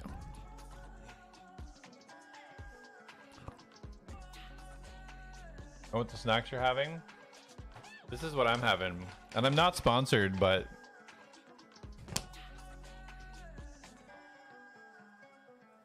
Jack Licks wants to sponsor me, I eat their teriyaki jerky all the time. It is absolutely delicious. This is not an ad. Like a pool kind of thing with a little podium.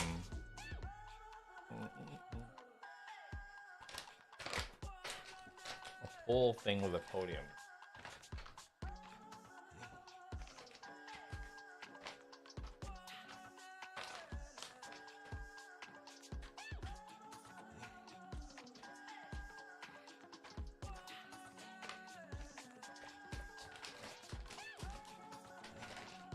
Okay. Get on the road every time. Yeah, it's unfortunately it's not cheap, but I don't mind paying for it. It's delicious.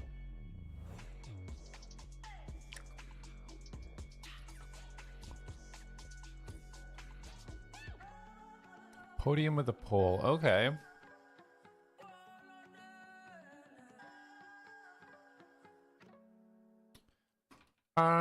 Okay. Okay. Let's see. So that'll be structural. So podium, no.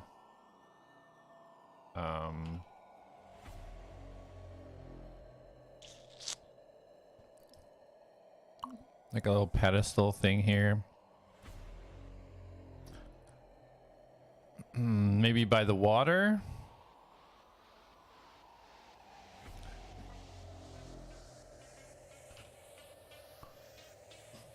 So maybe like a thin statue.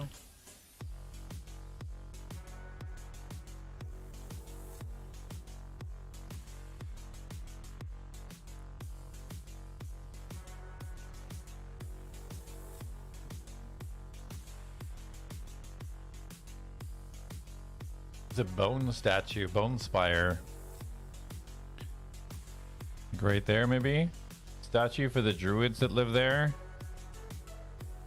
Are the trees druids?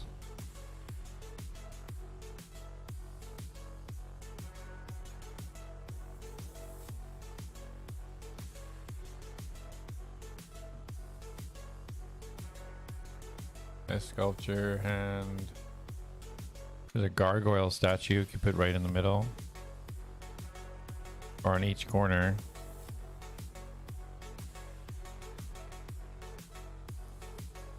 Could have a broken statue here where you put the there's an idea. There's a broken statue, so if they don't put the statue back together, put the head back on the statue, maybe the water behind it drains and there's a cavern underneath, if they get that far.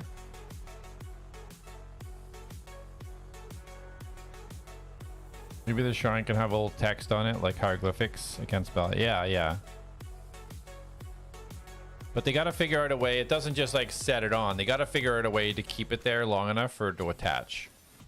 Well, maybe put like a timer, right? So if they, even if they hold it in place, so maybe when they first hold it in place, it'll start to maybe vibrate, or maybe it'll start to see little connections start to form, and they have to hold it there for a certain amount of time before it fully connects and then goes. Or they have to activate something first and then put the head on. But I think that's a good idea. So there we go. So we have the statue with the head broken. And there's a secret temple underneath the water, which will drain whenever they do this little puzzle. That works. That works.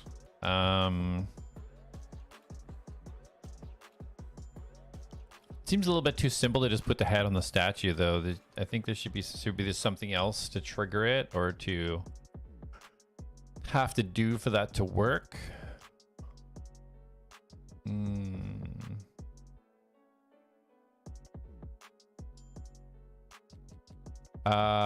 What about?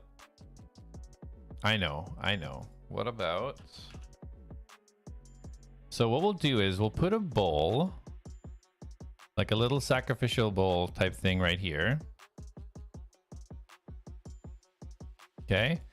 And so You explain that there's leftover crumblings of like a flower or something, some sort of vegetation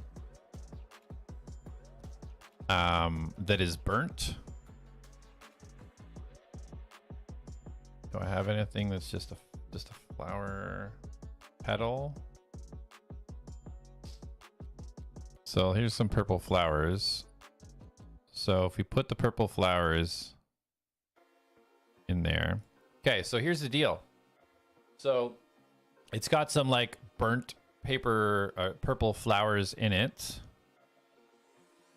So they have to have the head on there and light the flowers. And then that will like activate it for the head to stay on, and then the water will drain. Now, how are they going to figure that out? We have to have like a clue or something that would indicate that's what's supposed to happen. So the burned flowers with some purple left over, I think, is enough to tell them, okay, well, we need to burn purple flowers in here. Maybe the trees move to guard that statue after they touch it. Yeah, that could be it, yeah. If they don't ambush them on the way in, then when they start to touch the statue, they get attacked. Investigation roll DC 22, yeah. Okay. So the flower's fine. The head, they know they gotta put the head on the statue. You know what? I don't think they need a clue. I think there's enough there, because if they try to put the head on the statue and nothing happens, then they light the fire with the herbs and nothing happens. The only thing left is to do them at the same time. I think they would be smart enough to make it to that point. All right. So we got something to investigate. We could hide some little belongings in there, whatever, some loot for them. We've got a combat interaction with the trees, which we can decide as we're playing if we want to ambush them, if we want to wait till they touch the statue. And then we've got a puzzle here, which will drain this, leading down to a temple. So I think this is pretty good. I think this stands pretty good. So, gotta go to church. Have a good day. Enjoy map building. All right, take it easy, man. Take it easy. Get ready for Tuesday. It's gonna be a big one. Lots of truths and secrets shall be revealed as to what's going on. Underground church, yeah. All right. So let's get this one done. So what we do is we want to say, oh wait, I can't show you this because it's going to show you all the names of the maps that I built, and I don't want to give any hints. So we're going to call this one. This one is going to be one chat campaign.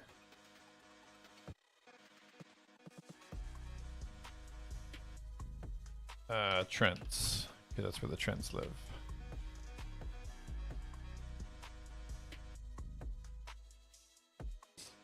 Okay. Just to show you what I'm doing. So up here, I went to save as, and then obviously I labeled it so I'll easily be able to remember what map this is. And then you want to export it. So it's going to give you a couple of different options for exporting, because there's a lot of different games you can use this for. So we're just doing roll 20. So perspective with the walls is kind of cool. If you do have walls, it will like put shadowing or whatever to make it look 3D for you from above. Give it like a little bit of perspective. It'll kind of dip it. So I keep that on. Everything else is the same. Grid, square. All right. And then we can export. Again, I'm not showing you. We're gonna go stream campaign. This is gonna be our maps.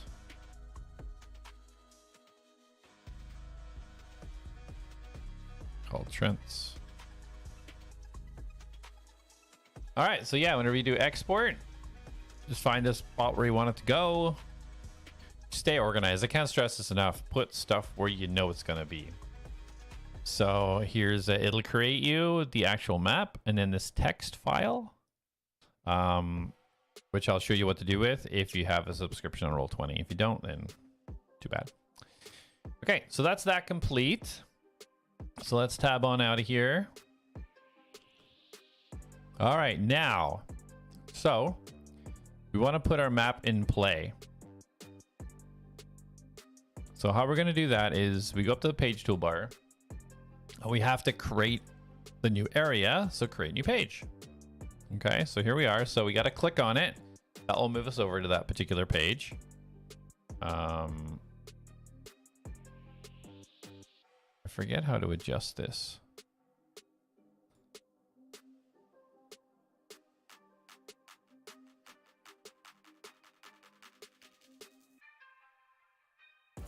Forget where it is. It's not actually, you know what? It's not in that section.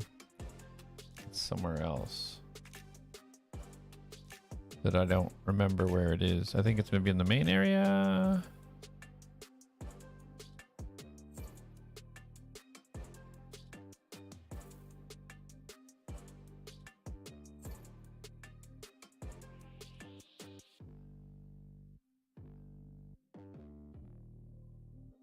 I don't remember how to move this around. Doesn't matter though. So the main thing that's important about this is when you're building the map, see these layers down here? So token layer, GM layer, lighting layer, and map layer.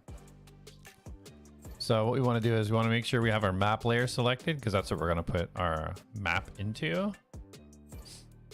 So here's the map we just made. So we just click and drag it in. Think of like these layers are obviously separated and they're laying on top of each other. So your map is at the very bottom. That's the base of everything.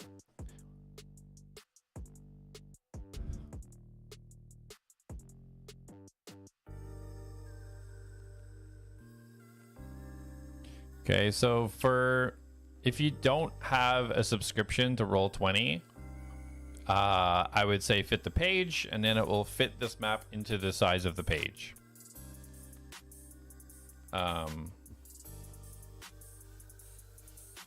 But I have a subscription thing, so I can take this text file, just copy it, throw it in the chat, and it will resize it. So there's a script programmed into mine so that I can do that. So it'll automatically resize. So we have our map in here. You can see the grid. So what we probably want to do is make the grid a little bit smaller. Just a tad. It's not a bad size. But the water is probably more than 50. You know what? It kind of fits. Maybe we'll leave it.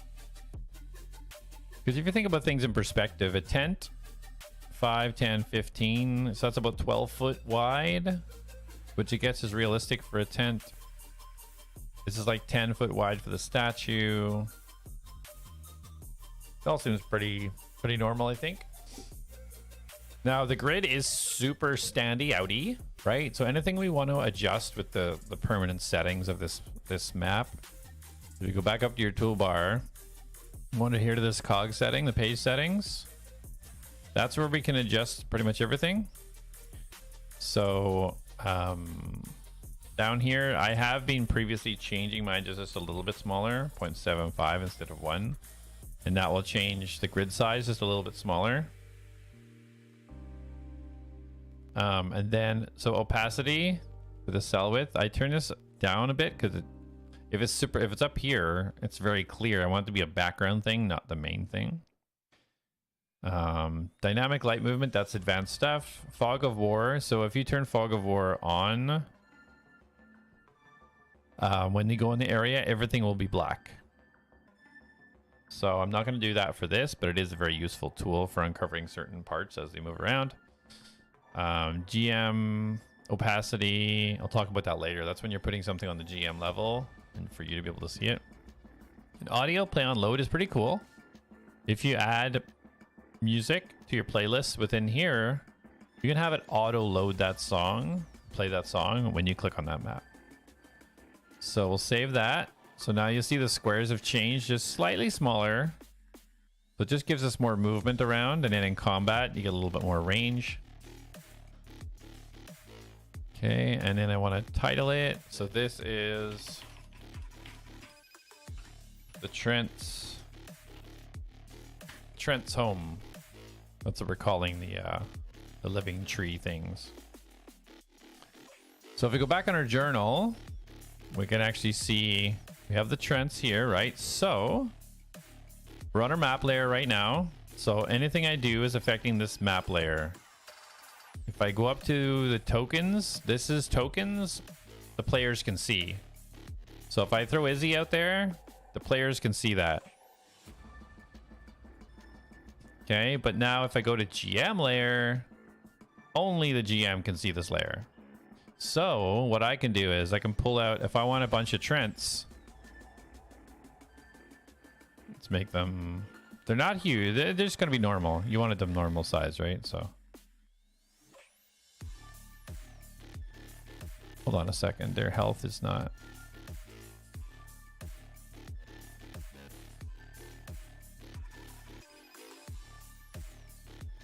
Sorry guys, I'm just seeing why their health is...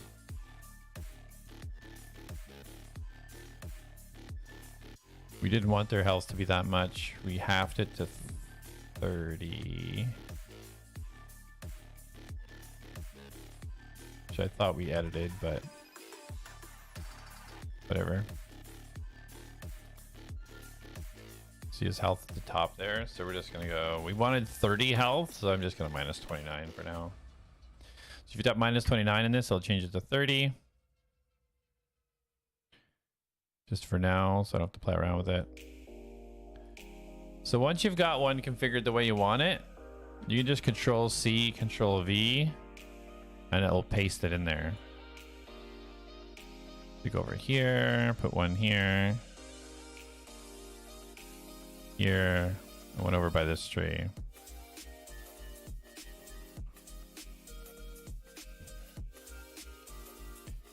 Just don't know why the maximum health. Oh, here, okay. That's the one.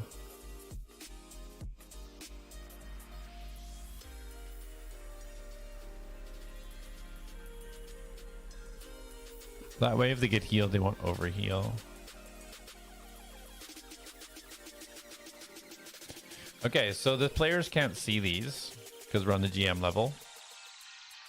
So, and then whenever, say they do trigger it, whether you want to ambush them when they're coming through or whether it's triggered when they inspect the statue, if you go on your GM level, layer, right click it and layer, you can then move them immediately. So, bam, he shows up. Now all the players can see only this one.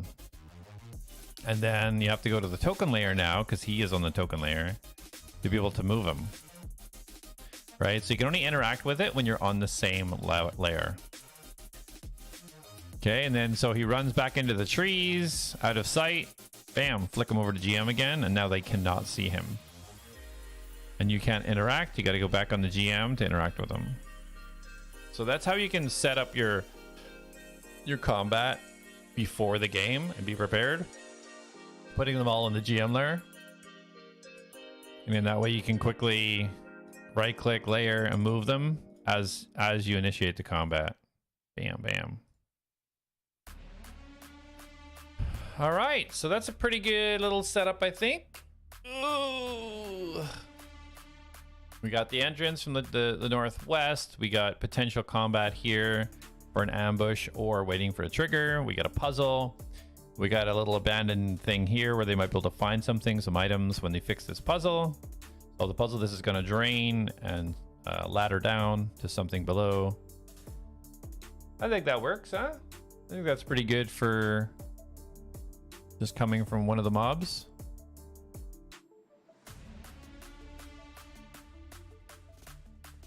All right, perfect. Trent's home is there. Okay, anybody else have anything they want to choose? So to be part of the campaign, you can choose like an area, like a map or a dungeon or a quest. And you said an item that they need to save the world. Like that's like a massive quest. I was thinking something a little bit smaller, but we could make a magical item.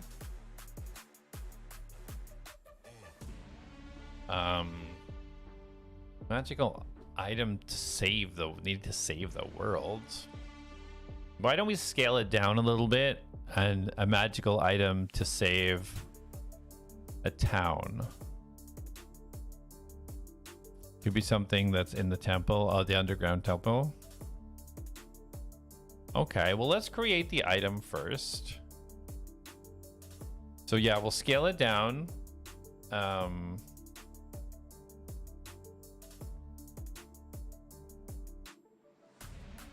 So let me think here.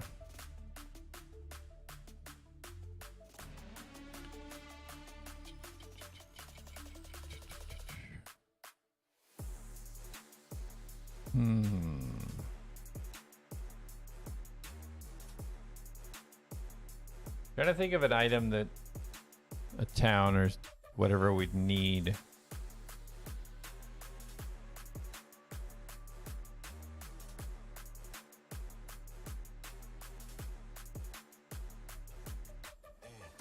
Maybe it's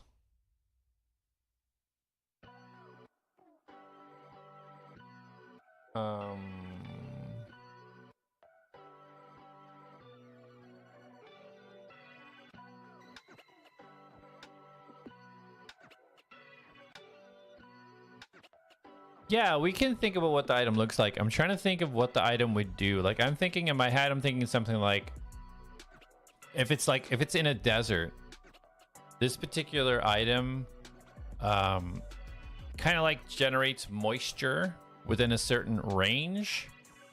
So though they're in the desert, there's this cool little town that exists because they can grow crops and they have trees and whatever, and it's like a little oasis in this area because this specific item creates that area for them, and then it gets like stolen or broken, and you need to like get another piece to repair it or something like that.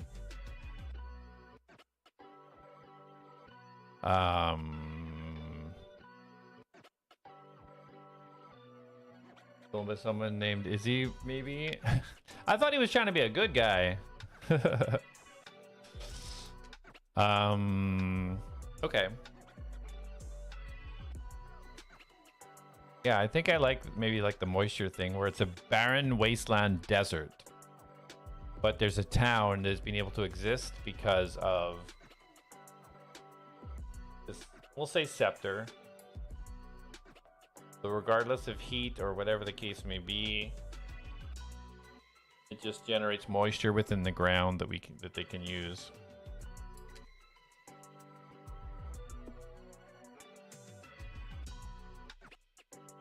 Or they can activate rain,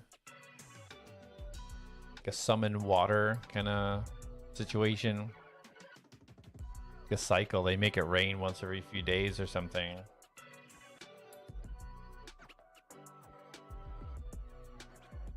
Okay. So let's create an item. So that's what we're gonna do. We'll do it just so it has some sort of context. We'll do it. Let's just get out of here for now. Some context. We'll have this kind of like, it would be in a cycle. Every 72 hours, it would summon water almost in the form of rain, but it would come like almost like a dome over the town and then come down. Or do they physically go up and use it? Like, is it a physical item they can just point and use? Maybe it's a physical item. That way they can literally, they fill up their wells with it and they use it on their crops. Yeah, let's do that. And maybe they worship it. They worship it like you know, it was given from the gods or something. So it's got its own little temple and it sets up in this little thing. And only the only the chieftain or something of this village can use it.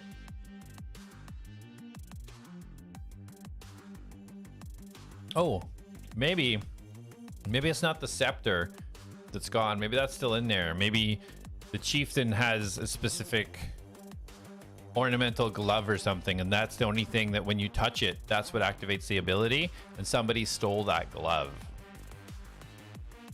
Maybe that's what it is. Cool name, Sundial of Rebirth. Well, people didn't have watches back in the day. You know, they needed sundials for sure.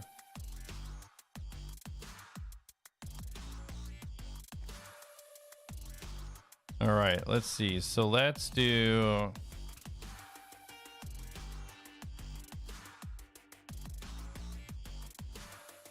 magical scepter. That's how you spell scepter, right?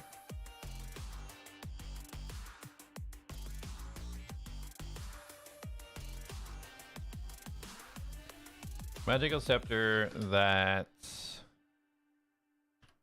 can produce water.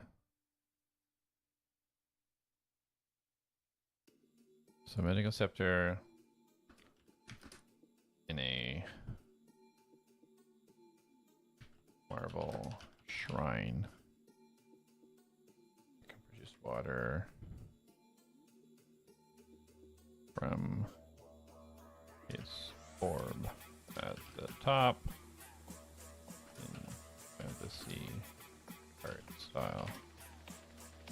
All right, let's see what comes up with there.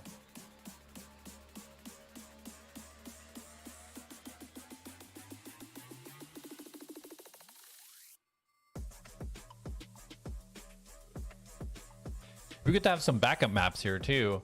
What if these guys on the main campaign just go completely off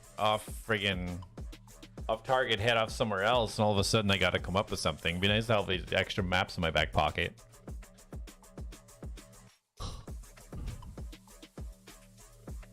Ah.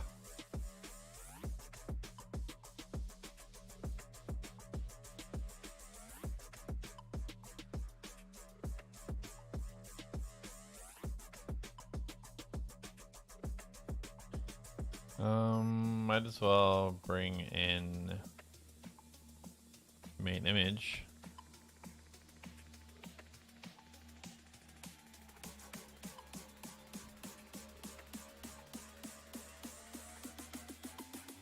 Oops. Map layer.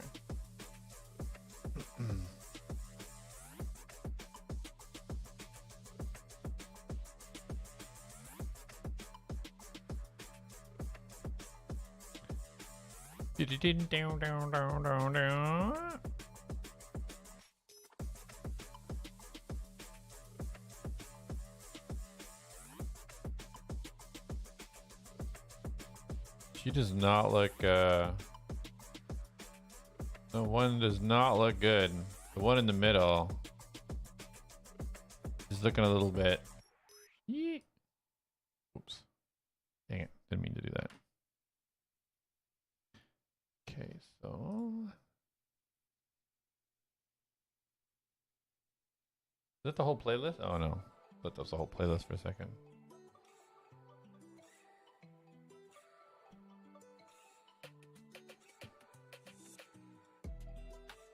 All right, so still not done. Oh, okay, okay.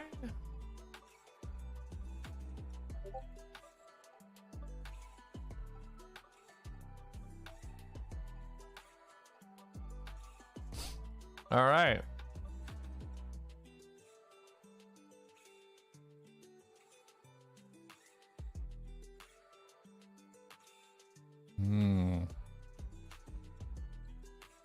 I do like this one. It kind of like almost has a handle. Like you could take this out and use it. Like a watering can.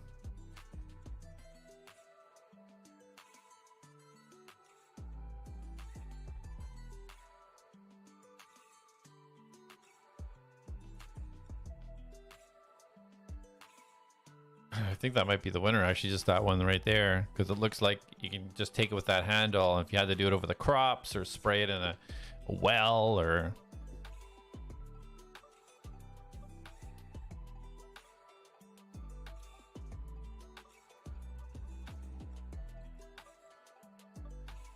So let's start making an entry for it then.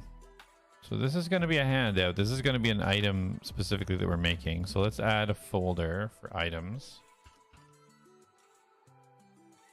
Always stay organized, my friends. Always stay organized. Okay, so we're creating a handout. And this name is going to be it's going to be, let's see,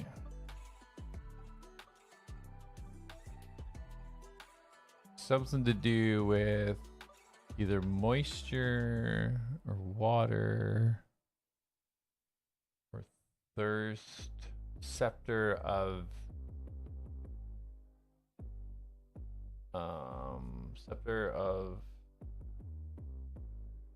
unquenchingness. Like what's the scepter of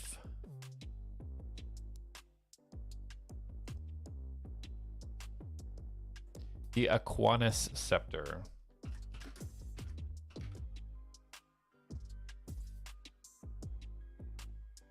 There, that works.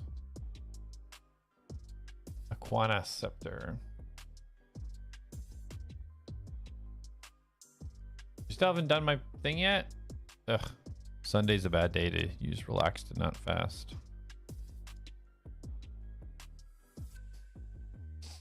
So this particular item, a scepter believed to, oops, have been gifted to a tribe from the god of water himself.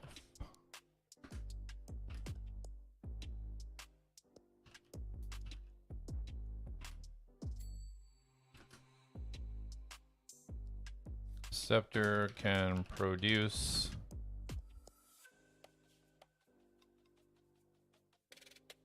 an unlimited flow of water from its sphere.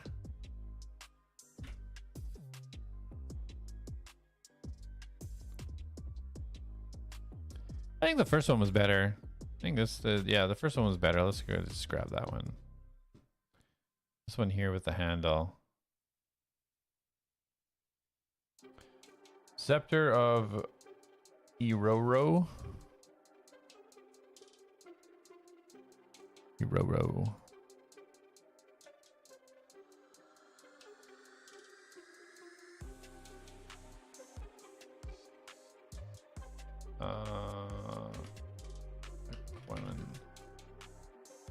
Scepter. Well, aqua just because it has that remnants of aqua and water, just to put the two together.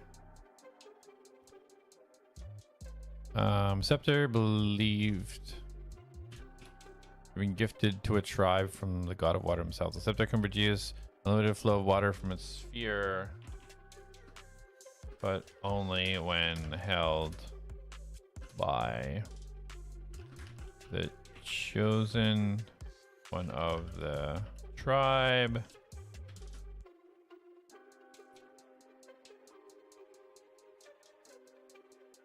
This chosen one must wear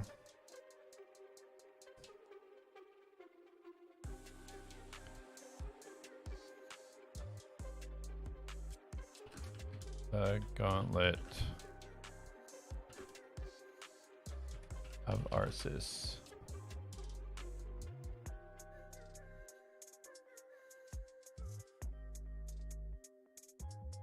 To activate the magics within the scepter.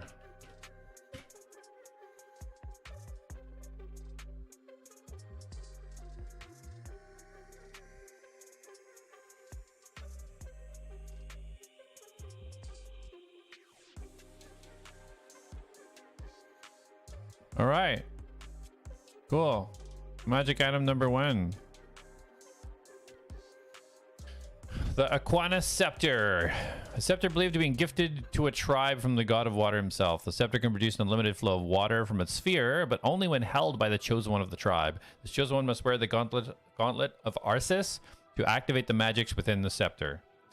So the gauntlets, what's been stolen, the scepter is there but useless without the gauntlet. Like it. Okay, and that goes into items. Sounds cool. Excellent. And then what we're going to do also is... What I do is map info.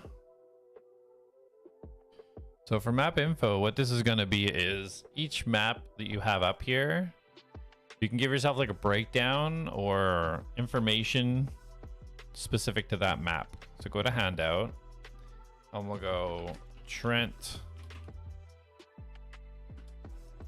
map. Okay, and this is literally just going to be... Actually, you know what? I could... Is it going to load it there? Is that too big? Yeah, it's not going to work. Okay, so here the description would be like what it looks like, what is in that area. Basically, think of it like you did this 4 months ago and you have to come back and try and remember everything that's there. So description and notes. Forest. Whoops. Frost. Oh my god. Forest is lush and green. Some small flowers and plants scattered throughout.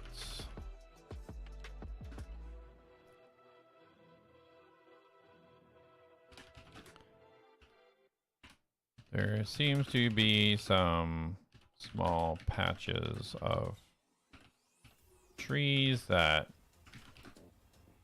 have died or are decaying.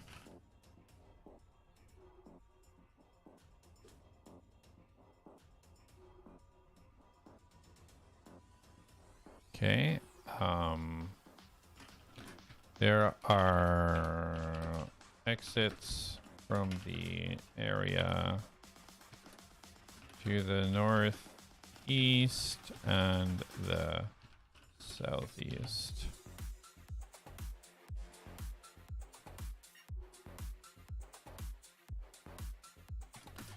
A ruined tent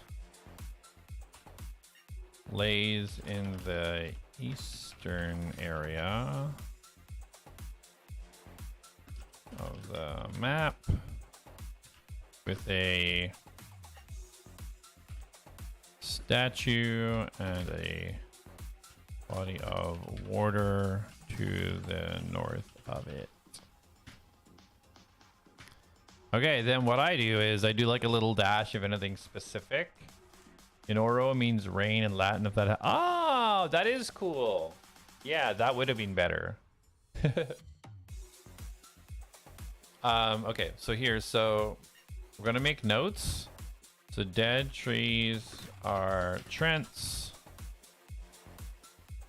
Activated for ambush or when statue is touched or activated. We have statue, so we got to give details of the statue now. Statue has head broken and set to side, full of burnt purple flowers in front of the statue.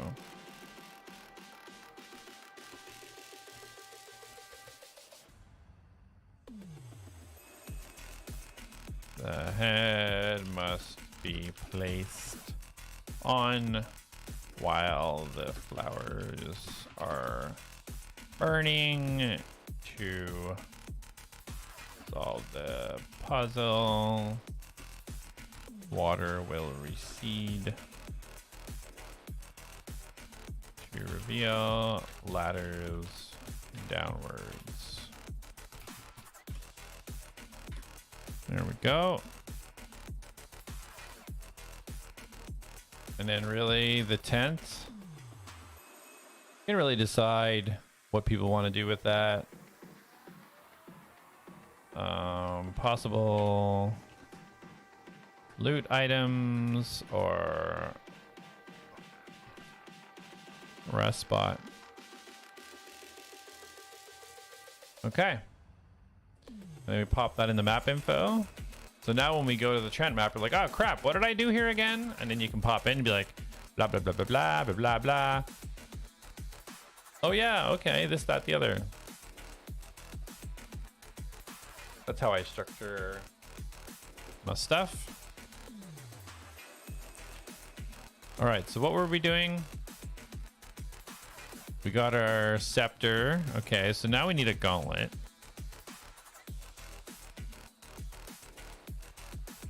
So I wanted to look, let's see. Okay. So let's do a shiny gold ornate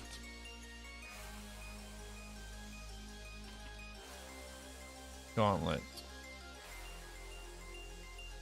in a dark cave in fantasy art style.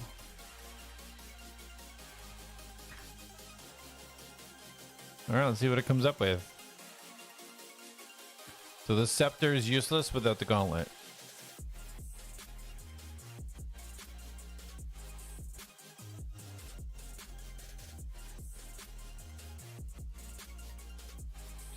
This would be in their town or village. You go up some steps up to it. There's a big rock face. It sits there. It's really cool. It even shows like down below. It even shows like a little hill and it looks like grass almost up there.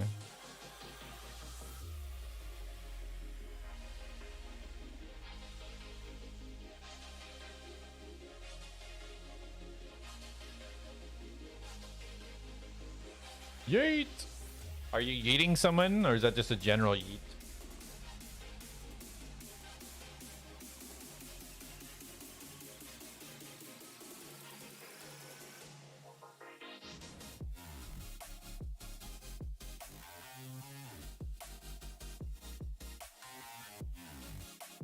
Ah.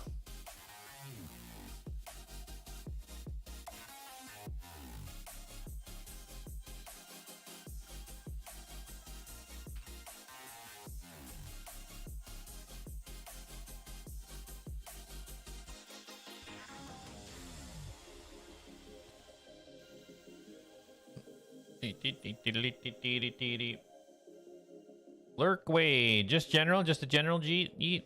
Fair enough, fair enough. Come on, give me my gauntlet. So, if you're just tuning in, we're letting chat develop their own campaign. We're just making random stuff right now. Somebody will say like a magic item, or a NPC, or a mob, or a map, or a something. And we're just generating it from that. We're fleshing it out.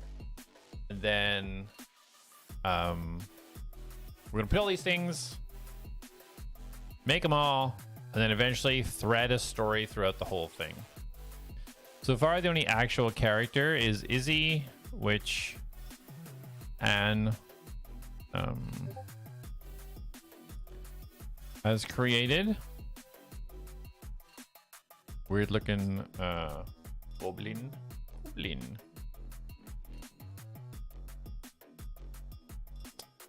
Why does it look like it's coming out of things? I don't want it attached to anything. I just want it.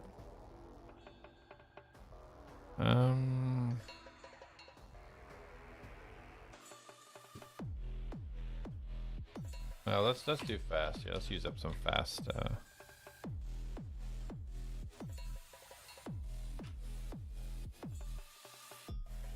Okay, let's see. So gold.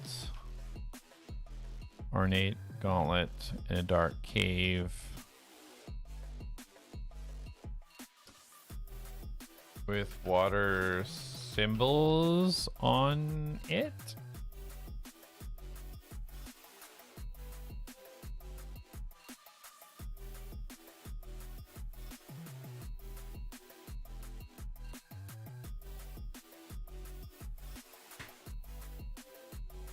Yeah, that looks. Should back up and just runs away. Grasp of light for gauntlet name. Maybe, yeah. Grasp of light, because it's gotta be used to. Yeah, okay, sure.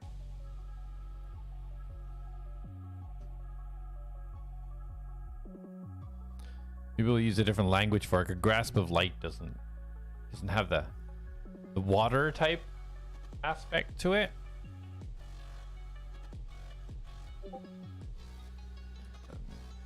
Or grasp.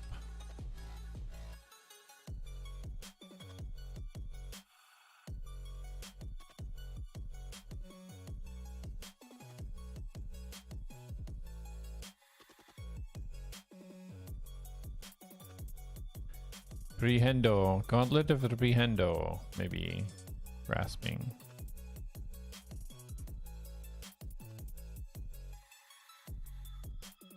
Stick of Truth. Oh, that's weird. That one's not bad. This one looks like it's on somebody's arm. I don't want it attached to something. I like this one though, it's really ornate. Let's go variation 2. Kendo.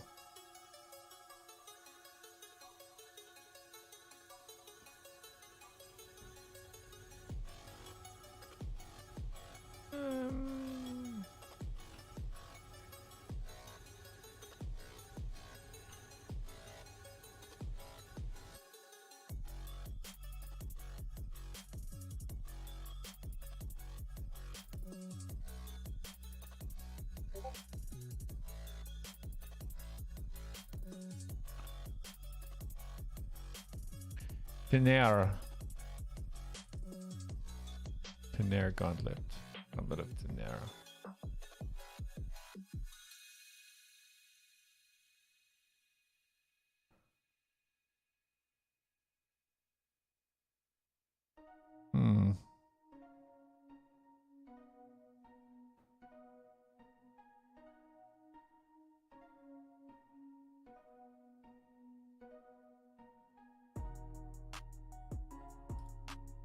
Maybe I need to be a little bit more specific about it, where like it's sitting on something.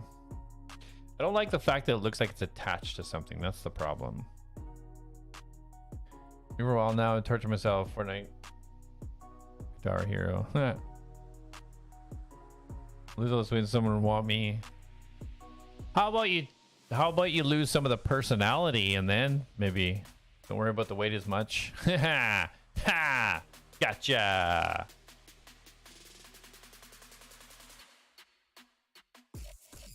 Sitting on a rock.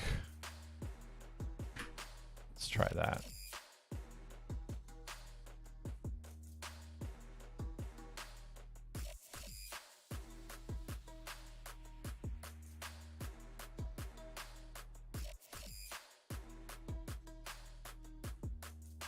Bam, got him. Got him. So Tuesday, guys, super pumped for Tuesday. It's going to be a very revealing stream. Unless the party goes very, very, very off their personalities, like doesn't play their personalities, then they're gonna have an opportunity to get a lot of answers. So I'm hoping that nobody goes all crazy. See, that's all I wanted. Something like this. I don't know why it looks like it's holding on to it, but it's not bad. Good variation number 3 there. I'm excited for it. They have a really, really, really, really good opportunity to figure out the current situation they're in, what they've currently come across. It's just a matter of, I don't know. I can't predict what these people are going to do, man. I really can't. To them, they probably just think, well, obviously this is what we're going to do. And to me, I'm like, why would you be doing that when it's clear that that's the thing you're supposed to be doing? And I'll tell you something funny, because it's not really, I mean, it's not going to affect the story, but I'll tell you something funny is that the mine that they're in originally wasn't even there. And secondly, really only got put there just to be like, well, what if they decide to go a different way? I'll give them something to do. And now it seems to have become the entire focus of the whole campaign. It was literally, it wasn't even a thing. And now it's like all of the thing. I was like, oh, I guess we're doing this now.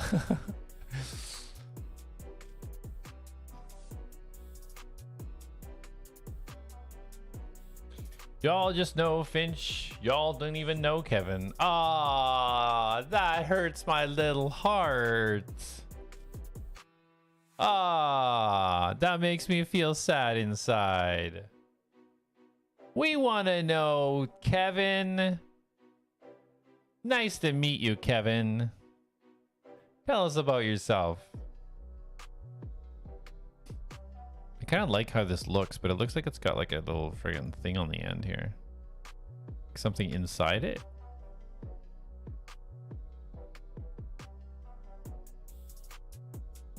Maybe the roots of the tree monster go under statue for a hint. Yeah, it could be. The source of their life, whatever comes from there. Kevin is nice, Finch is an asshole. Well, I mean, I guess it's good that you let your asshole out on your online life and keep your niceness for your outside life. I think this one's gonna work. I think this will work. I think the idea is that it's chopped, like its hand has come off, or somebody's cut it off, or whatever. Maybe that'll be the end thing, the end battle, and they'll be able to see it. So I think we'll go with the first one.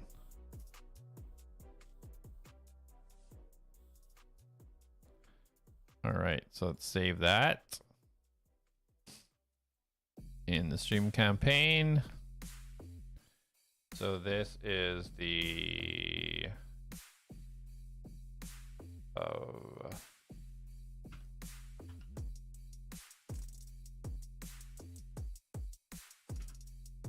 Quanon gauntlet, because it has to go with that Quanon scepter.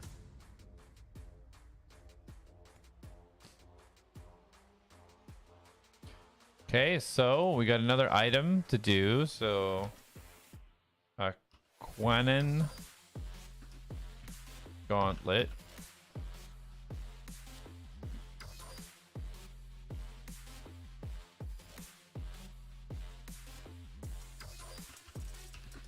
This gauntlet.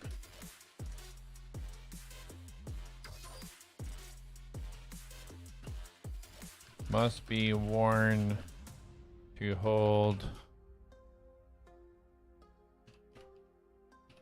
this, the scepter, the Aquana scepter.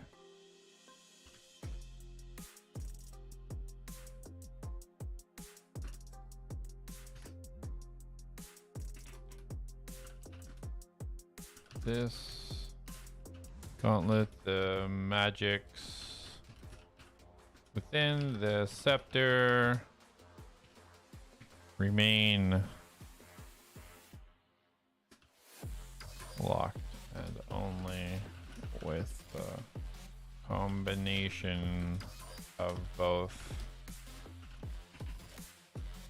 can the blessings of water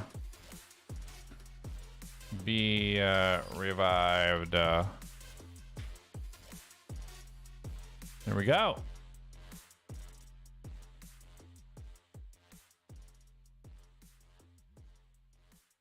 And I can go under the items. Oops. Items. Oh no, most people just know Finch. Even outside. Like, what's your name? You just call me Finch. Don't worry about calling me Kevin. You're getting Finch. Getting introduce yourself either way. You know what you're getting. If you introduce yourself as Kevin, they're getting somebody nice. You're getting Finch, not so much.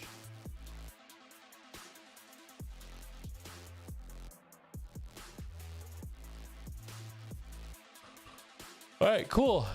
We got a map. We got a mob. We got the character. We got a couple of items. We got a quest.